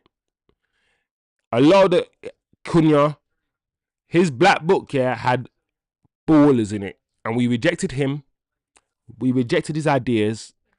We rejected his premise. When he told us his club is a lot shitter than it is perceived to be, and there's issues, and we need the overhaul of all the players that we have. The players we have on the right profiles. We need quicker, stronger footballers for the Premier League. We kicked this man. We kicked this man out of the club. He was right. We just don't like to be told tough stuff. Because football is a religion and we religiously support our football clubs. Anybody who criticizes our football club and says that it's rubbish, we take it personally. Oh, you can't be dissing me now. We can't get rid of all my favourite players. Get rid of Rashford and Bruno. Player FC has destroyed this football club. We don't want to get rid of certain players because we like them. Listen, we need to get better players. Forget who we like and who we don't like. If we listen to Ralph and we went at a prideful football club, we would be in a... Imagine having Caicedo. Listen, we don't need to wait till Brighton buy Caicedo to then get him off Brighton for 100 million. We can go straight to the source and get Caicedo for 20 million. Like, we need better scouting, and we need to be the ones finding these gems rather than relying on the lower teams, the Newcastles and all of these guys to find these gems and to take these risks.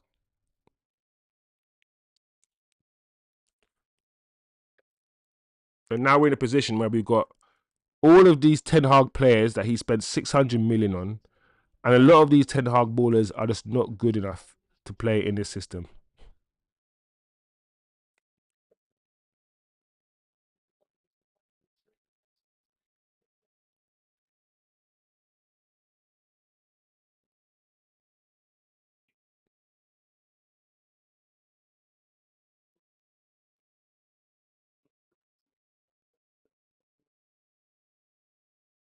The thing is, I bet, Onana's probably never conceded, from a penalty kick, from a corner kick in his life until today.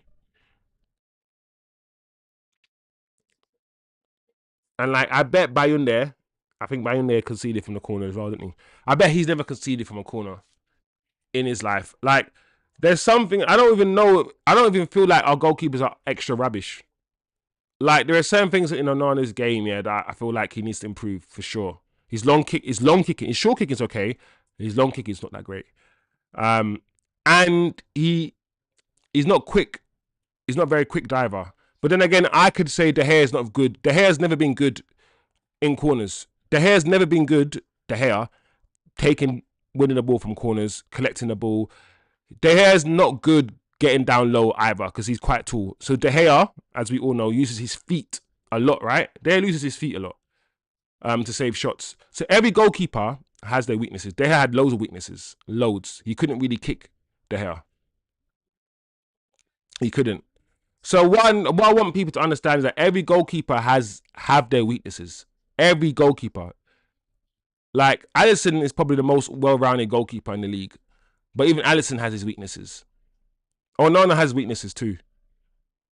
But I don't know. There's something about that corner that he conceded where I'm like, do you know what? I don't know if I should fully blame him or not because it's strange. It's strange to see goalkeepers getting blocked off like in that way and not get protected anymore.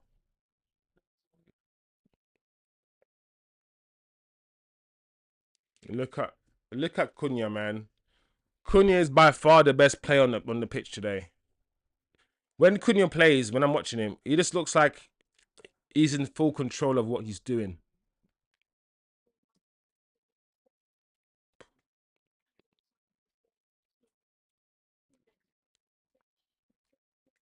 Anyway, this game's done. 96 minutes on the clock.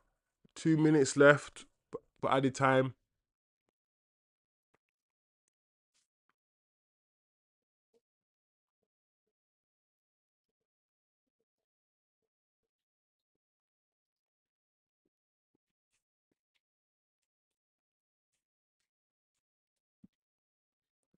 And this manager has not been here long enough. Think about this manager. Ten Hag like didn't do stuff like this. We weren't getting battered like this. We weren't like we did lose in the first two games on the Ten Hag. Then he made changes very quickly, and Ten Hag made a decision very quickly that he wasn't going to play his system and he wasn't going to play his way because the players that he had and the players that he's been given were never going to play his system.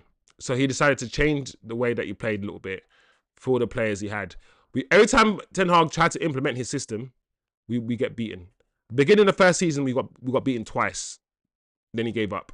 Beginning of the second season, we kept getting beaten. Anytime Ten Hag said, you know what, I'm going to do it my way, we get slapped. Anytime Ten Hag said, you know what, let me bend and play the 4-3-3, play, a deep double pivot, we won. In the FA Cup final, we left this 3-1-6 crap behind and I think we played Bruno and McTominay as false nines, packed the midfield, totally abandoned his philosophy, abandoned his style, and we won. I'll say this. Any manager coming in to implement his style of play will only work if he's given the players to play his style of play.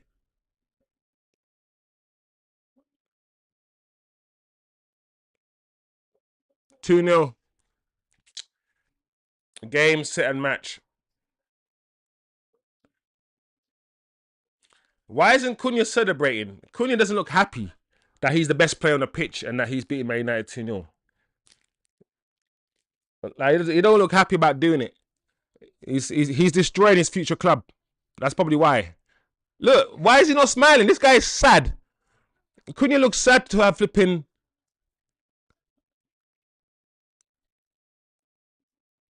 easy. Where's our defenders?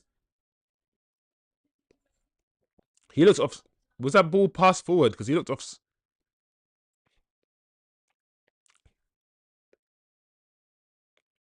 Easy. 2-0, guys. That's it. 99 minutes on the clock.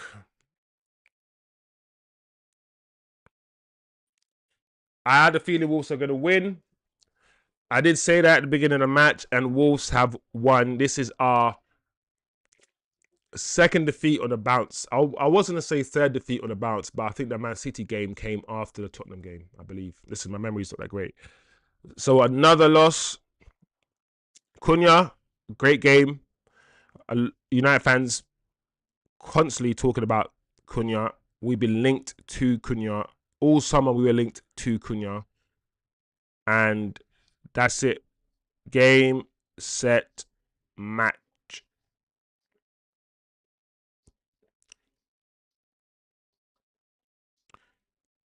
Game, set, match. All right, guys, there you have it, guys. Match reaction. Let me gather my thoughts. Wolves 2, Manchester United 0. And at the start of this match, I said we have to get something from this game. Manchester United cannot continue sacrificing, giving points away against relegation teams, against the likes of Wolves, against the likes of Ipswich earlier on when we drew against Ipswich. Teams around us, we have to start beating the teams around us, and today wasn't a good day. Against Bournemouth, we were soundly beaten. Against Wolves, we did not lay a glove. There's something seriously wrong with this. No, I wouldn't say setup, but with some of the players today. There's a lot to talk about today. Oh my gosh. I could have a 2-hour stream talking about Manchester United and the issues today. I could. But where do I start? There's pictures. I'm looking at the pictures now of Garnacho just not looking happy. Cunha not even celebrating his goals, which is quite weird. The fact that we're not seeing CASEMIRO at all. The players just look low. They look, is despondent the right word? Unconnected. The manager has come in and there is no new manager bounce. There is no new manager bounce at all. What we are seeing as Man United fans is the same players doing the same things. And in my analysis today, I will talk about the manager. I don't think it's too early to talk about the manager, because on this channel, we talk about what we see. And if we see something that's not that good, we will say it. It doesn't mean the manager is not good enough. It doesn't mean the manager has to leave or anything like that. It just means we analyze stuff and we talk about things. And if the manager is making mistakes, we just say it. And today, I believe the manager got the system wrong. Not the system. I keep saying the system. I say the players. I no longer want to see Kobbie Mainoo and Ugarte together playing that double pivot. The role that requires the most energy, the most running. Those two players in that double pivot need to be like hounds, need to be so aggressive and need to be mobile. Kobbie's none of those things. Kobbie's an attacking player with a bit of flair. He's not aggressive. He lacks loads of touches on the ball. He's not somebody who's going to play quickly. He's not somebody who's going to spray a 30 or 40 yard pass like a Pogba, like a Pielo, like a Carrick, like any of the playmaking number 6s that we know. We know there's two types of DMs. There's the DM like the CASEMIRO. I mean, CASEMIRO is technically a box-to-box, but you could call them DMs if you want. The box-to-box players that are just aggressive, they run around, they tackle, the Kantés and whatnot of this world. And then there's the playmakers, the deep-lying playmakers, the Rodris, the Pielos, the Carricks, the Xavis. He's none of those. So if you got the Ugarte, the pitbull, you can't have Ugarte next to a Kobbie who wants to play small, short 5-yard passes. You got to play with a midfielder, a cultured midfielder who can pass the ball short, long, spray it. You got to play with one of those. That's what's needed next to Ugarte. Like, it's crazy. It's crazy. And also, Bruno Fernandes today. I'm tired of Man United fans either trying to prop up Bruno as a good footballer because of his stats, which aren't that good anyway. His stats aren't that good. I'm tired of him escaping criticism because he's captain. I'm hoping now that enough Man United fans are seeing Bruno for what he really is. He can't play number 10 and should never have played number 10. We gave this guy an absolutely free role. A free role under Oli and under Ten Hag to play wherever he wanted with no responsibilities. And we played through him. Our football was designed through him. The reason why we played this counter-attacking, spam, reckless football for the last 2-3 years is because our football is designed to get the best out of Bruno. He's the number 10, which means the gameplay is played through him. Now that we're playing with 2 number 10s, we're also getting reminded, if you didn't know already, and we're seeing that he can't play his back to goal. He can't drop a shoulder. He can't really dribble. You know, he's not a dribbler. He's not a Neymar. He's not a dribbler. He's very flat-footed. He's not a good tackler. When's the last time you saw Bruno win the ball? People talk about Bruno's press and Bruno's work rate. What's the point of working when you press, you never ever win the ball? You never ever. It doesn't have an effect. Bruno's one of those players who runs around, and the perception of him is different to the reality of him. I think now, especially now we've seen his system, Bruno cannot play in one of the 10 positions. I don't think he can. And if he is to play, I think he needs to play in one of the 6s, in the double pivot. He has to. And I don't even think that's his best position. Hojlund was appalling today, as usual. He was not good. Yes, he can talk about the service, and we will all talk about the service for our strikers. But then you can look at Zirkzee. Zirkzee drops deep, and he tries to link the play. He tries to get involved, even though he doesn't have service. But for me, I'd rather play a player who contributes to the team even when he's not scoring. For me, out of the two, Zirkzee and Hojlund, the one player that I know will add something to our game, even if he's not scoring, is Zirkzee. I think Zirkzee has first touch, and he has a bit of control about him. He has a bit of a know-how about him. He can bring others into play. So even if he's not scoring, we haven't seen a lot of Zirkzee, and he hasn't been amazing. Let's not lie. Let's say he has. He hasn't not been. But I feel like he's got more in the tank. I've seen Hojlund for over a year now. I've seen enough. I've seen him play over 50 games. I have a good sample size now. With Zirkzee, I've seen him start 5 games. He might have started 5 games, been involved in about 10, and that's it. And I'm not gonna write him off before I write off Hojlund, which I've seen for a longer period of time, and I've seen that he hasn't delivered. That wouldn't make any sense to me. A lot of fans already are trying to write off Zirkzee before Hojlund, even though we've had Hojlund for over a year and he's not impressed either. I think that's crazy. Neither of them are good enough. Let's keep it a buck. Neither of them are good enough. We don't do bias here. We don't do player FC. Neither of them are good enough. And if it's up to me, I'll get a new striker tomorrow. I'm worried for Onana. I'm now worried for Onana. I hear a lot of the people that were backing him before are now starting to turn on him. I back Onana, and I've always backed Onana. However, I've said this is not player FC. This is not player FC. So even though I back Onana, and I like his confidence, I like the fact that he comes out and his head's always up and he always takes responsibility. Onana, my friend, you gotta hope that the defense gets sorted out so you face less shots, or you got fix up, because the knives are out for you, mate. You're not very your feet are not very quick in terms of how you move your feet when you dive, and you dive a bit slow. And everyone's got their faults. Like I said, like he's not the skinniest goalkeeper. De Gea is skinny and tall, 6'4". Onana is about 5'11", and he's not skinny. And it's cool. It's okay. It's not good to compare him to De Gea all the time, because it's not like Pierre Schmeichel was skinny. Pierre Schmeichel was 6 foot and he had size. Oliver Kahn had size. Every goalkeeper has a different body shape.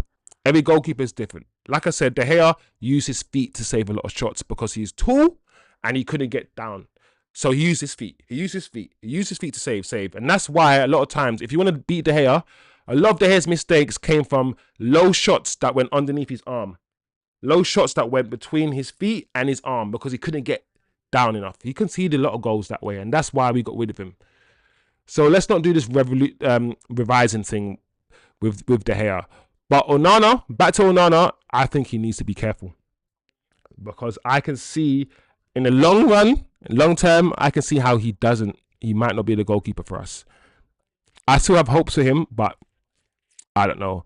The defense was all right, but I still need more from the defenders. The 3 defenders, they pass the ball to each other. One of them needs to take a risk and burst forward. The sweeper role, the Maguire, the Ligt, maybe, needs to drop a shoulder and drive forward every now and again to disrupt the opposition. The wing-backs, Dalot, Mazraoui, not good enough. Defensively, cool. But I've said the best form of defense is to attack. And if we offer no attacking threat, we'll just concede goals. And our wing-backs, arguably if not one of the most important position in this system. They're not good enough attacking wise. Dalot doesn't produce enough attacking wise, and neither does Mazraoui. For me, I think Mazraoui probably needs to play, or he plays best as a right-sided centre back with either Antony as a wing back or maybe move Ahmad there. Ahmad had a quiet game. Hey, big up yourself, Trini Bang. Thanks for. I didn't see your comment only till now, Trini Bang. Thanks for joining the chat. Thanks for passing through the channel. Manager needs to be blamed is the comment on my screen from the new member here. And I agree. After now going through the players, talking about the fact that we didn't move the ball quick enough. Nowhere near quick enough. And I keep saying this. When the manager first came, we moved the ball quicker. Now, we move the ball so slowly. When the teams get into their low blocks, we lack ideas. There's a lot of work to do attacking wise. Reason why we're conceding so many goals is because we offered no attacking threat. If we offered attacking threat and we pin the teams back, these teams, these Bournemouths and Wolves wouldn't be scoring goals past us. They score goals past us because they know they look, the last attack Wolves scored, they had 2 players. They kept 2 players up. They don't respect us. They don't respect our toothless attack. That's what's going on. Big up yourself, Trini Bang. On to the manager now. I will say this about the manager. The manager needs to take some accountability, in which he will. We know he will. The decision to continue playing Bruno in that 10 role, even though he's come out and said it's not for him, is strange to me. The decision to play Kobe Manu in the number 6 role, I don't think that's his position. That's also strange to me. Please take a risk, manager. Start Antony as a wing back and Ahmad as in the number 10. Start with a more attacking lineup next time. If you lose, cool. I'll shut my mouth and say we tried it and it didn't work. But I feel like now this manager is running out of ideas. He's running out of players to play. He can't play Rashford anymore. Rashford's out of the squad. He doesn't rate Garnacho. So I feel like those 2 are gone. So I feel like the manager is closing down all of his lanes. No, he's writing Rashford off. Garnacho's not in the squad. Mason Mount's injured. He doesn't start Casemiro. I don't know what's going on with Casemiro, but doesn't even play him. So the manager is closing down all of his lanes while at the same time saying everybody's involved. Listen, you're going to run out of ideas, mate. And if there's one idea left, and it's to start Antony as a wing back and Ahmad in the 10, and if you get beaten, fair enough, you get beaten. But I just want to see something different. I want to see us try something. Because at this point, we are in danger. We are in danger. Cunha. A lot of United fans have been talking about this guy, and we were in for him in the summer. He just put himself out there. He basically said, listen, I'm here.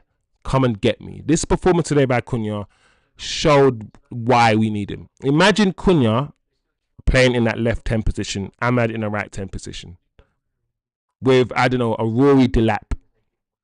Because listen, I'm willing now to go to to stay in England. Stay in England, get Rory Delap from Ipswich, get this kid, and let's keep it moving. Anyway, guys, that's my thoughts on the match itself. Let me know what you guys thought of the game. There's a lot I've said, a lot I've gone into. There's a lot I want to say, more I want to say, but that is my official match reaction that I'm going to stop now. But I'm going to continue to be on stream. I'm going to continue to be on stream and having conversation with you guys. So if you guys have any comments, any thoughts on the game, let me know. I want to know what the United fans, what the fans out there thought of the game. Because I've got my opinion, but you guys have your thoughts. You guys saw the game just like me. What do you think were the number 1 issues? How do you think we were beaten? Let me see what you guys are saying. Trini Bang, the manager needs to be blamed. Yeah, I agree. Kind FC, thanks for joining the chat, my bro. He does need criticism. He started the same midfield that got turned up last match. Bro, that is what I'm saying. You are spot on. You're on the same wavelength as me. I don't want to go in hard on the manager right now because I don't want to, like, he doesn't need that. It's too, like, you know, them ones where I'm like, for the good of the club, we need to relax ourselves and not, as Man United fans, join in with the opposition fans. When our players and our team start to get murdered, start getting criticised and whatnot, I feel like sometimes we have a responsibility to not fall in and start doing the same thing that the opposition fans are doing and start hating on our own players. While at the same time, you got to call this stuff out. We can't sit here and not call it out. So it's almost like some fine balance needs to be achieved. Like, more, I guess, more constructive criticism rather than dissing. Don't kill our players. Don't destroy our players' confidences. You know, just constructive. Just say, Bruno, please improve your first touch. Bruno, please find a man. Please improve your dribbling, rather than going online on Twitter and then saying, Bruno's a rubbish, our manager rubbish. Because that doesn't do anything for the confidence, for the feel of the football club. You know? So the manager needs to take some criticism because he started the same midfield that didn't work. And yes, we all have our opinions on football. But I've said this many times, whether it's me, whether it's Saeed or any of these guys, the Twitter Man United fans, the YouTubers, I think we can all agree, every Man United fan can agree that the midfield double pivot of Ugarte and Kobe Manu does not. Can we all agree that it doesn't work? Doesn't work. It doesn't work. We could agree. So I want to know what the manager's seeing. Maybe he's seen enough now of it. Why isn't the manager starting Casemiro? Yes, Casemiro, a lot of people saying Casemiro's legs, this and all of these things. I don't believe in all of that. Because our best games have come with Casemiro on the pitch. We always look better with Casemiro on the pitch. And even when Casemiro was getting criticised last season under Ten Hag, I said, you know what? It doesn't matter who plays in that position under Ten Hag, in that lone 6, in that 3-1-6. It doesn't matter who. It could be Kobe. It could be him. It doesn't matter. You are going to get run around, run down, run over, run town, whatever you want to call it.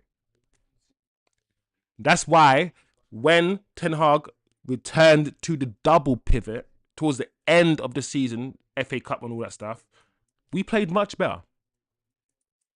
Every team in the Premier League, even Man City, when they play with Rodri plays very closely with another midfielder, right? Usually Kovacic or whoever it is, right? But Casemiro hasn't played that position all by himself. The only player in the league that plays that lone, that DM role all by himself with nobody to connect with, because Mason Mount and Bruno are raced up there and leaving this guy by himself. And Casemiro is not a distributor of the ball. He's not a Pirlo. He's not a Pogba. He's a box-to-box midfielder who runs around, gets the ball. He does have a good passing range, but he's not a Pirlo. So Casemiro not performing well in that role last season, I don't think anyone performs well in that role. I don't know what he's done to not have this manager pick him, Casemiro, at all. I think maybe the manager thinks it's either Cas or Ugarte, not both. I think he thinks that I can only play one of them. I think he should play both Cas and Ugarte. Let's try it in the double pivot. Bruno suspended now. Fine. Play then Kobe Manu and Ahmad in the 10. If you have to play Hojlund again, fair enough. We don't have many strikers, but I prefer to see Zirkzee.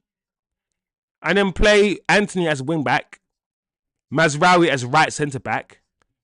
If we have to keep Dalot there because we've got no other options, fair enough. But I believe that team is already more attacking and more balanced than the team he set out today. And I know we're United fans, so every one of us has an opinion on what team he should be playing. He should be playing this player, whatever. But come on.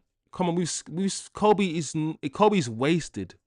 Whenever Kobe Manu comes alive, yeah, he comes alive in a penalty box in the final third when he's jinxing through players, when he's doing one-touch football. That's when Kobe comes alive. I keep telling people, Kobe Manu never played a defensive midfield role in his life.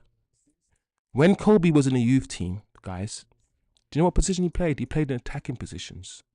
He played attacking midfielder. In fact, he wants to play striker, and sometimes he played out wide. Go watch the tapes. He got moved into this first team, and now he's playing deep line playmaker. That's not him. What are we doing? Are we doing a Pogba thing again? Are we gonna mess with this guy's career? Kobe's in danger. Kobe's in danger because, as we can see, yeah, you can be a really good footballer and still not fit into the system. Kobe Manu comes across as a kind of player that is going to be really good for us. Really good footballer. But he might not actually fit into any of these positions in this system. And what happens? Maybe that's why the manager is playing him.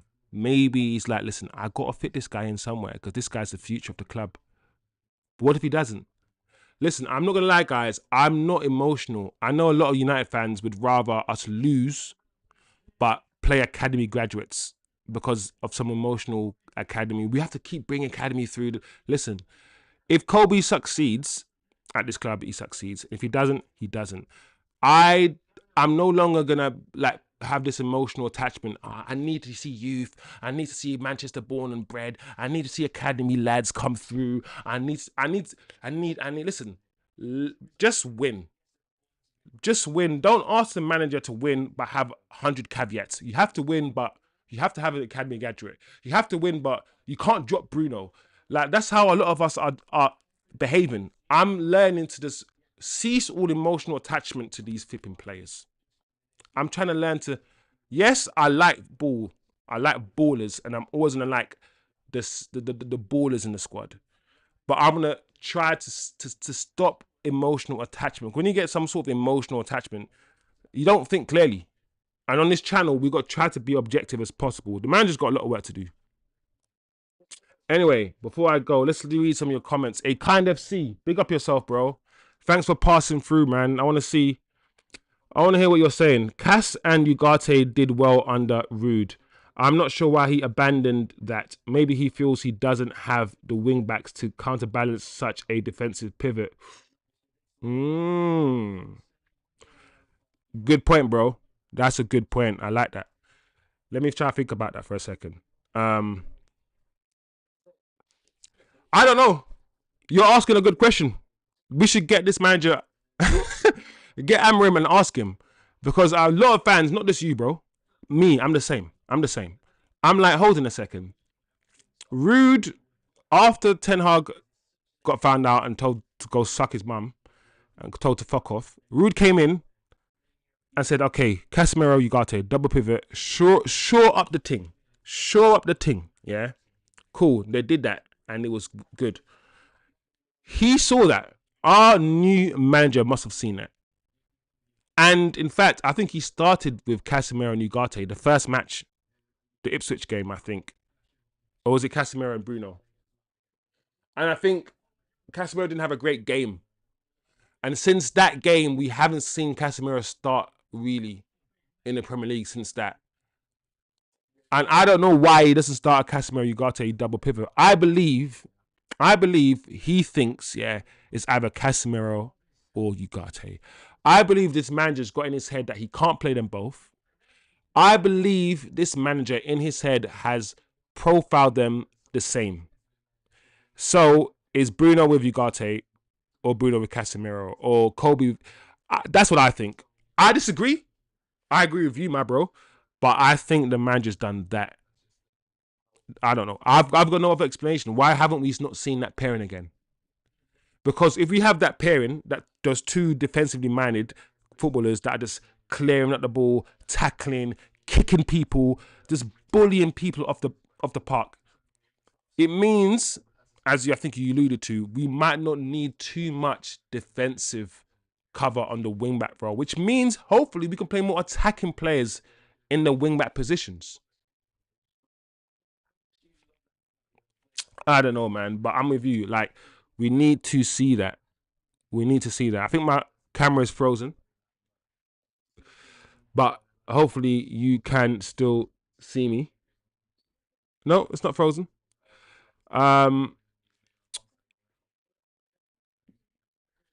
Is it frozen?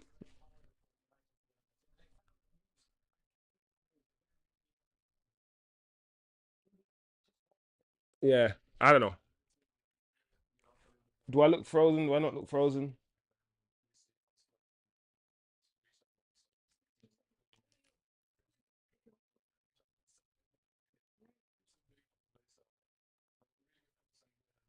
Yeah, I'm live now. I'm still live. Okay.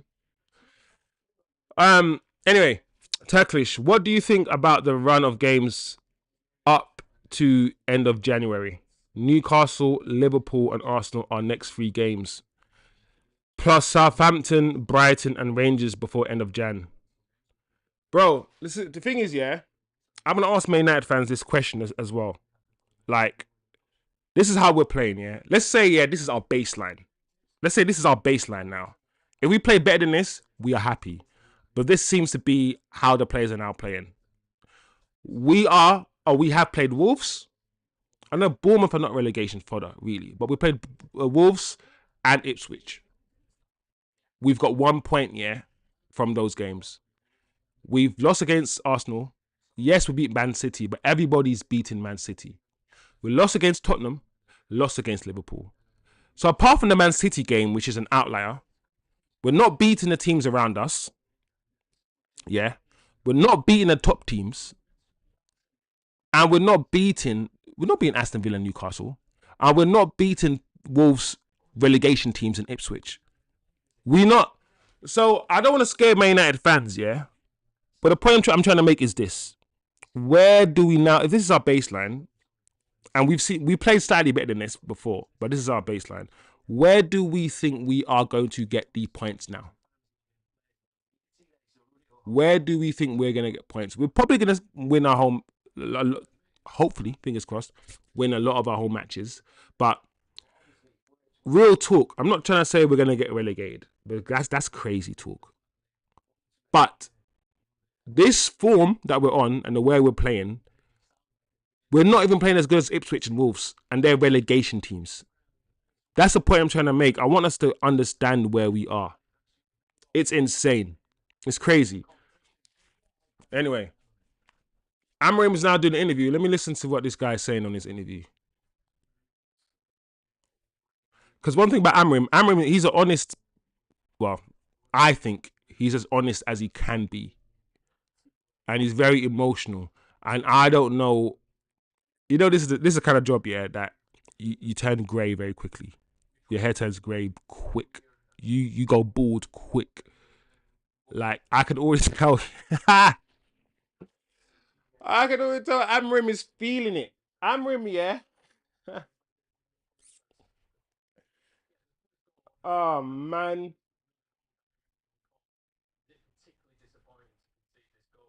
Amorim thought, that he is gonna walk into a job and he was. I don't know. I just feel sorry for Amorim a little bit. I really do. Um, what's interesting, I'm still live, but the watch along is stopped. It's weird, isn't it? It's strange. Oh, I'm still live. This is I don't know what's going on. YouTube is trying to ruin my life today, so I ain't gonna lie. Oh, let me see what this guy's saying.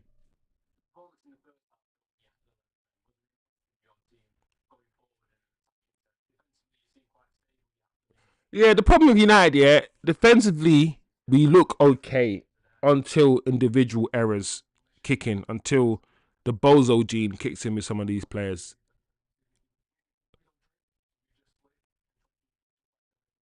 And I have no problems with the system. Like I keep saying, I think the system is not the problem; it's the personnel now. This man just still talk about the fact that they don't train, and they don't train.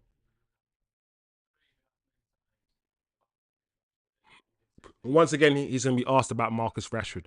What do you guys? What's your take on the Marcus Rashford situation? Because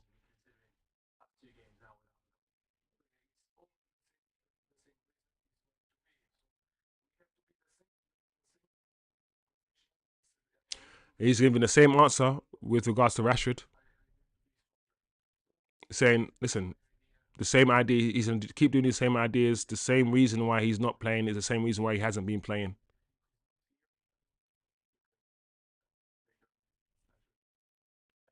Mm. That's the thing. Now that he's losing games, it's now going to be, are you going to now, like, are you going to make up with Rashford? Now that you're losing games and you realize you can't win without Rashford, are you going to get on your knees? Maybe that's what Rashford wants. You know, some people are like, listen, I'm going to see what happens without me and see, because it's like a bad cocktail. It's like you've dropped Rashford at the whole squad and then you start losing. And you don't want that to happen as a manager. And it's the worst combination of events to happen. Because now you got that thing around your neck and that thing around your head saying you've only lost because you haven't picked Rashford. And you can't prove that they're wrong until you start winning. That's why it was so important for us to win against Man City without Garnacho and Rashford, just to show people what we can do. Because if we lost the game against Man City without those two players, my lord, confirmation bias. Confirmation bias is crazy.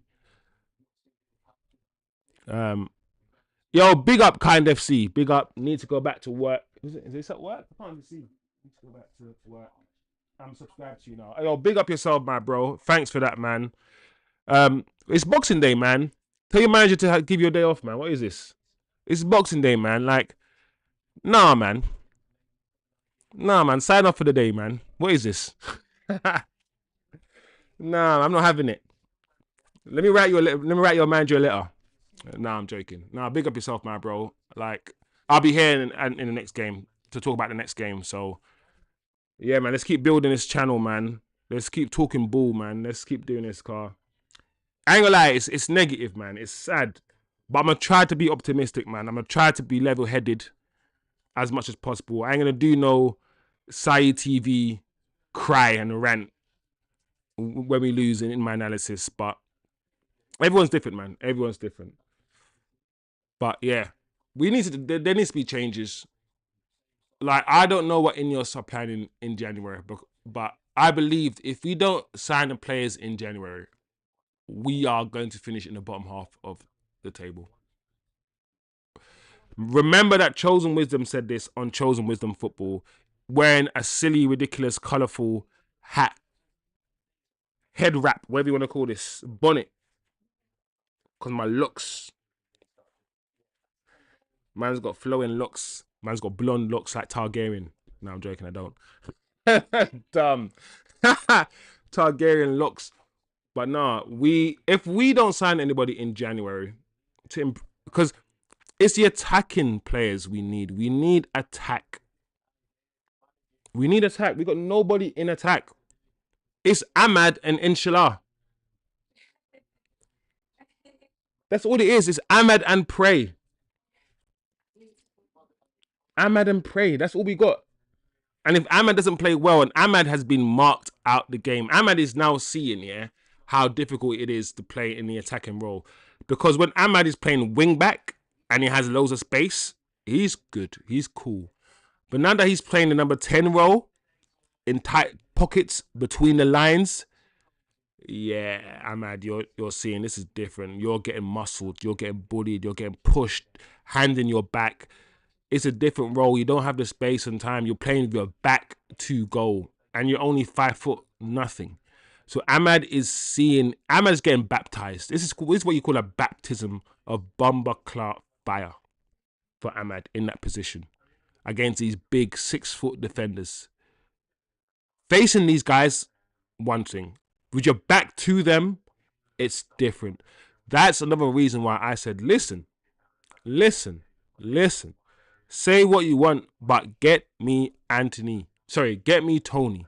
Get me Ivan Tony. I said I wanted Ivan Tony because I know right now if we had an Ivan Tony in that striking position right now, just bullying these defenders, holding the ball up, dragging them around and laying it off, we would be blessed.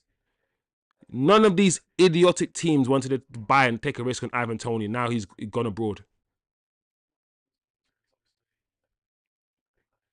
That's why I wanted Ivan. It is what it is. It is what it is. We will learn, man. We will learn from it because our attack. Let me listen to what Maguire's saying. Maguire's now on our TV, guys. Do the interview. Let me listen to what this slabhead's saying. Do you know what? Say what you want about Maguire. I'm not Maguire's biggest fan. I don't know him personally, but what I do know of him, he's not my kind of guy. Like the whole Greece thing, it was dumb. The way he speaks, the way he thinks.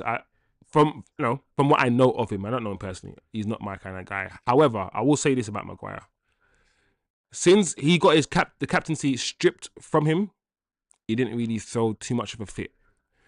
He was removed out of the first team. He said, "I still want to fight for my place." He didn't do the Rashford. I want to leave. I want to leave. I want to leave.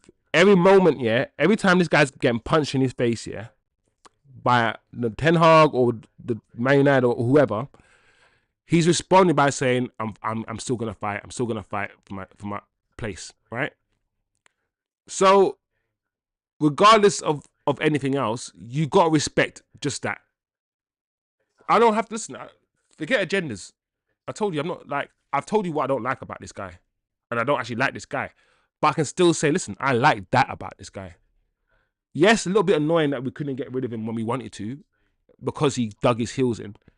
But I like, in a way, the fact that he did that, because he said, listen, I'm gonna fight. I'm gonna show that I'm good. I'm gonna keep showing that I'm better than you think I am. And yes, he's playing well because he's playing in a defensive 3. And we have said as a fan base many, many times that Harry Maguire looks better in a defensive 3. When he's not, his main problem is his lack of mobility. It's always been his issue. That's why he's called a fridge, right? You guys call him I don't call him a fridge. I'll call him a fridge because you guys call him a fridge. So I blame you, man. Because he can't move. We've seen him get beaten on a halfway line. And we said he can't play on a halfway line because he's not quick enough. Playing in a midfield 3 means he's got less responsibility. He can actually rely on Euro or Martinez to cover and run back. So it's covers him. Playing in a double pivot also covered him and protected him. So I don't want to get carried away and say Harry Maguire has changed. He's improved. He hasn't improved. He's just playing in a system that suits his game. That's what we're seeing. We still need quicker and a more mobile central defender to play in that role for me. But if we lose Maguire and we sell him and we get £30 million for him, let's say, we're probably going to spend or have to spend another £60 million to get anyone near his quality, which is an issue when it comes to selling him. I think CASEMIRO will be sold. He should have been sold, he could have been sold in the summer, but he wasn't. I think he'll be sold. By the way that I see our manager not even using him, I can see him getting sold. The question people want to ask themselves is Rashford going to be sold in January? Or is Rashford going to be sold in the summer? That's the question I have for United fans. When will he actually be sold? Because I think it's pretty clear that Rashford is being sold. He's doing his media rounds now. He's putting himself out there. He's not involved in our games, which means hopefully he's not going to be as tainted with the losses as the other players are. The manager needs to keep talking him up. The manager wants to get a fee for him. So he needs to keep saying, Rashford is good. We need Rashford, all of these things. And to be honest, we probably do need Rashford. I mean, it's sad that we got to a point where somebody who's not good enough, but because we got no one else and we got no one better, we still need him. We still need him. Even though he's not good enough. Because we just don't have the quality around.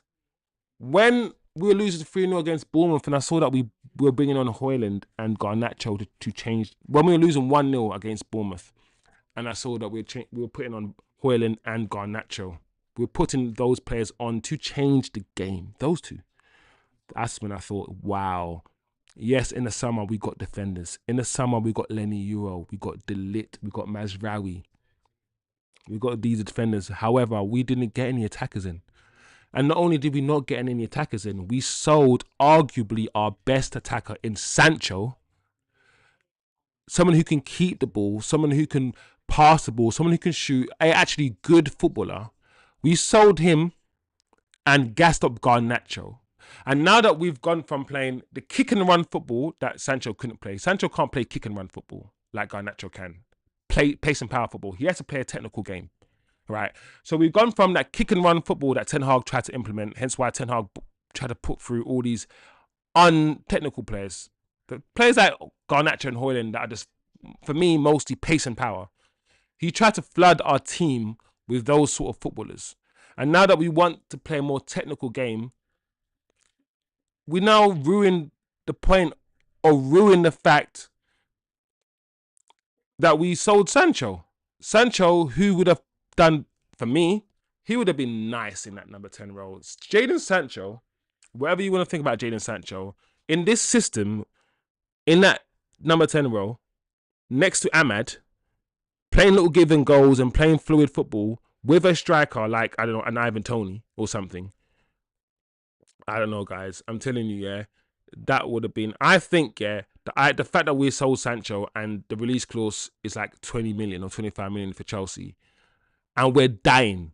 We're absolutely dying for attacking players. And I know a lot of people have their agendas against Sancho. They don't want to be objective and look at him as a footballer. They want to have their agendas. Sancho's is better than all the attackers we have, maybe apart from Ahmed. Maybe apart from Ahmed. That's a fact. If you disagree with that, if you don't think that's the case, cool. You see football differently to me, which is fine. But I reckon you're also one of the reasons why we're in this position. Chasing out the technical players out the team for flipping pace and power. And I know the Premier League is a pace and power league, but you do need tech too. You do need tech. You do. The idea that Sancho is in another team right now and we need attacking players is absolutely insane. It is what it is. We've lost him. He's gone now. We keep it moving. But in January and definitely summer, we need attacking players. We do. We do. Anyway, guys, how long the stream been? The match finished. What time did the match finish? About 7, right? 7:30 the match finished. So if there's any more comments at all, no. Kind FC, big up yourselves. Drop a comment, guys. Drop a comment in the chat. Let me know what you think of the game. Let me know, Wagwan. Hey, Oz. Ivan Toney was a huge gamble to sign at 28 years old. Asking a huge contract, no resale value. Arsenal took a look last summer too and said no. Yeah, I agree. Ivan Toney is a huge gamble. I think his fee was a bit much. It was a bit much as well. Contract, he would have been asking for, I think at least, was it 200 grand and whatnot? He's asking for a lot. But you know when someone's just done it in the Premier League, and we've seen this man do it like for 3 seasons in the Premier League. We've seen what he can do. We know his game. He's not scared of defenders. He bullies defenders. We know, like, he's a better version of, what's his name? Antonio, West Ham. That's a much better version of him. And I just feel like the quality of strikers, look at the strikers out there in the market. Ossimans and all of these dead ballers. I would take the opportunity on Kane. Because Ivan Toney. Because Ivan Toney's proven in the Premier League. Proven. Yeah, I would have taken it. But I get you though. He was a risk. I mean, it's done now. He's gone. He's what, 29 now? 30? Like, he's not going to come back to the Premier League. No one's going to sign him now. But at that time, man, I was like, it was a no-brainer. I've been singing Ivan Toney's praise for like 2-3 years. I think Arsenal should have signed him. Even having him on the bench to come off the bench for Arsenal. He could have been the difference between you. I mean, you guys lost the league by 1 or 2 points. He could have been the difference. That one Ivan Toney header to win the game last minute. Do you know what I mean? It's like, yeah, man, Ivan Toney was my guy, man. It's a shame. But the strikers that we currently have are just not good enough. They're simply not good enough. Wow. Apparently Leicester are beating Liverpool. I feel like I need to watch that game. Let me see this. Leicester are beating Liverpool 1-0. Let me see this. Wow.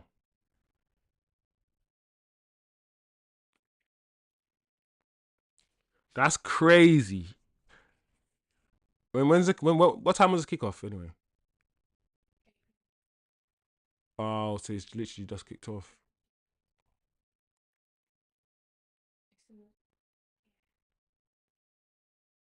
I'm not gonna lie, yeah. This is why you don't place bets, you know. This is why you don't place bets. I don't even place bets here to actually win like money. Like for me, it's just a little bit of fun. I don't place big bets either. It's always like 20 pence. It's always like a pound or something. It's never much. But the idea that Leicester are beating Liverpool right now, it's not serious. Let's see what I go on with this game.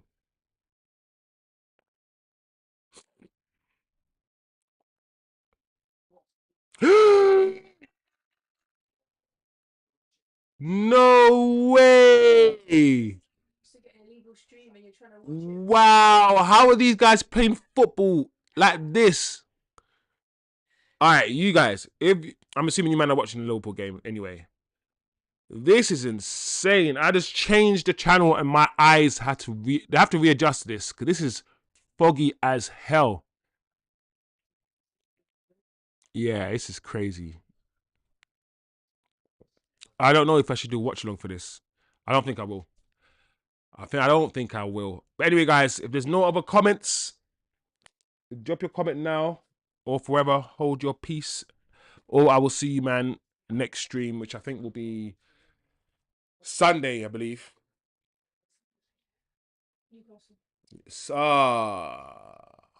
See, Sunday, Man United have Newcastle. And this is what I'm saying.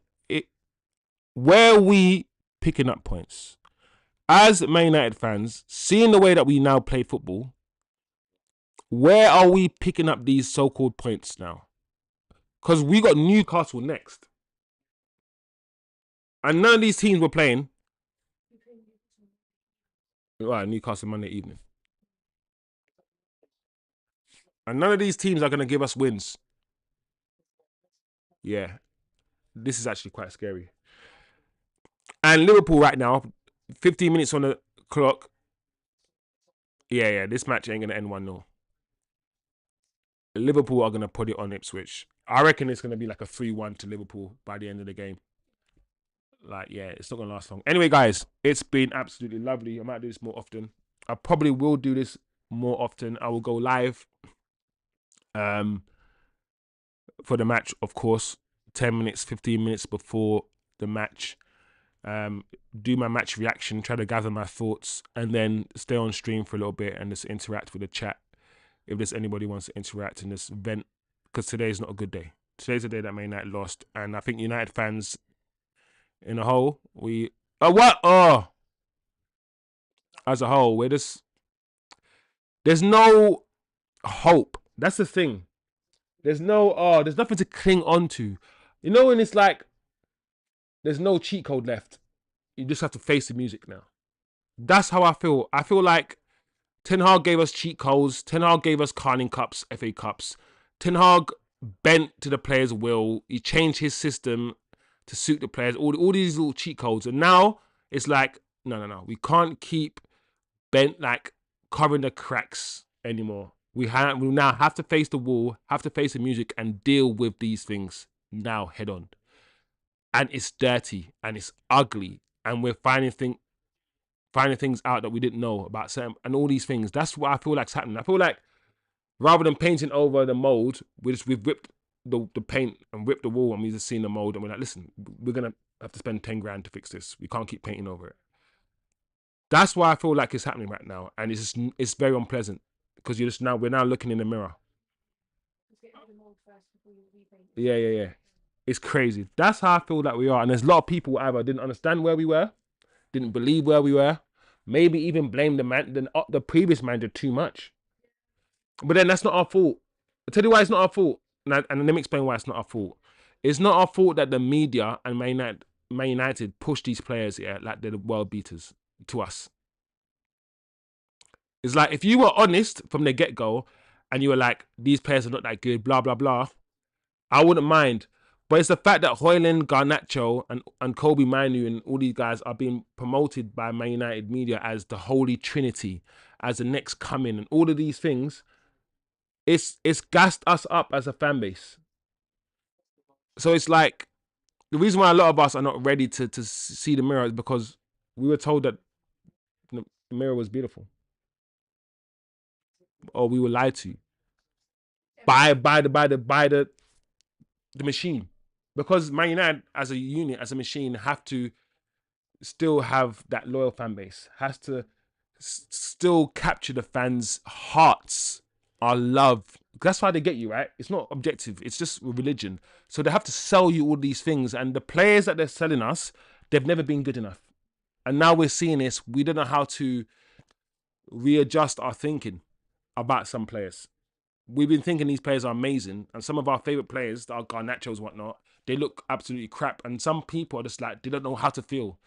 They're angry about it. They're annoyed about it. They don't know who to blame. Someone has to blame, right? You need someone to blame, but there's no one to blame. You can't blame the player for being what he is, the manager for picking him. You got, like, if anything, the people who have to blame is the Man United Football Club for trying to push this player as the best player in the world, or whoever, however they were trying to market him, or market them, when it was all lies. Yeah.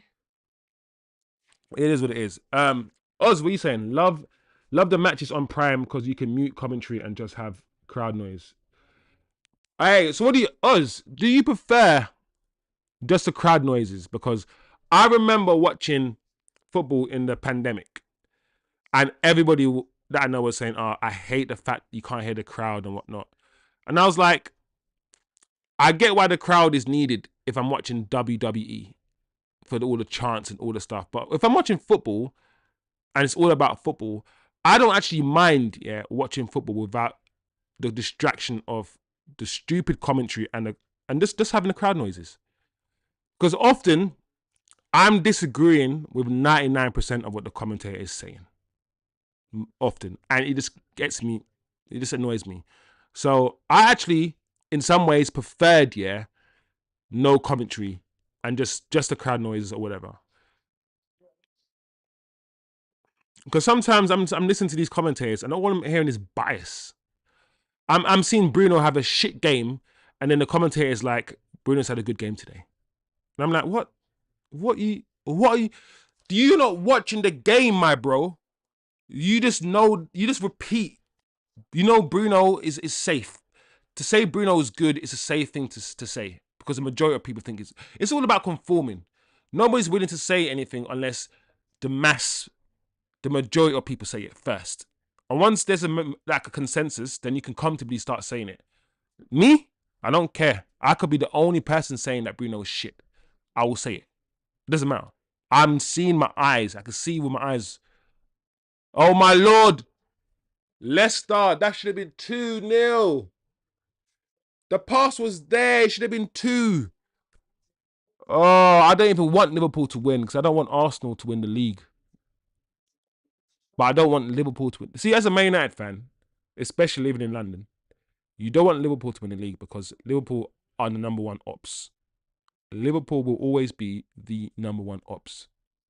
However, I will say this, and I'll always say this, because of my proximity to stupid Arsenal fans, I want Arsenal fans to suffer. I want Arsenal as a football institution to suffer. It's interesting because I reckon that if you ask if a Man United fan in Manchester, they hate Liverpool more than anything. And I understand that Liverpool are main rivals in terms of trophies, whatever. But I can't stand Arsenal Football Club. And I don't mind Arsenal, the team, but it's the fan base I can't stand. That's why, for me, my number one ops are Arsenal Football Club. Even though I get it, Liverpool are are the number one ops. They should be. And they technically are. But that Arsenal fan base, man, for a team that doesn't win no Premier League trophies, hasn't won a Champions League or nothing like that, that fan base talks way too much with their chest. Way too much. And I'm just being real. I'm just being real about that. But it is what it is, man. It is what it is, guys. Anyway, I will continue watching this Liverpool game. I'm not gonna lie, Leicester look all right. It looks like if Liverpool are gonna win this game, they're gonna have to play really well. Anyway, guys, it's been lovely having this conversation, lovely having a chat. Enjoy the rest of your Christmas break. Finish! Oh, what's Gakpo doing? What's he doing? Is it too foggy for his eyes? What a ball. Anyway, guys, enjoy your Christmas break. Enjoy your New Year's. We will be doing a stream on Monday anyway, before the New Year's. So we will meet each other again. But enjoy yourself. And if there are no more comments, then I will come off stream and continue watching the Liverpool game. Not a good game for United. Another loss. And I'm not going to lie, I can't see United winning a game anytime soon. I literally cannot see where we're going to score. And I cannot see where our next win is going to come from. I can't. Anyway, guys, thanks for watching. Subscribe if you haven't subscribed. If you're new, smash a like, share the video. It's a small channel, which means I'm always going to interact with you guys and have conversations with you guys. That's what happens with small channels. Oi! Shot from Gakpo. That was well wide from Gakpo. But yeah, it's been lovely. And yeah, enjoy your holidays, and we'll speak soon. Bless up, people.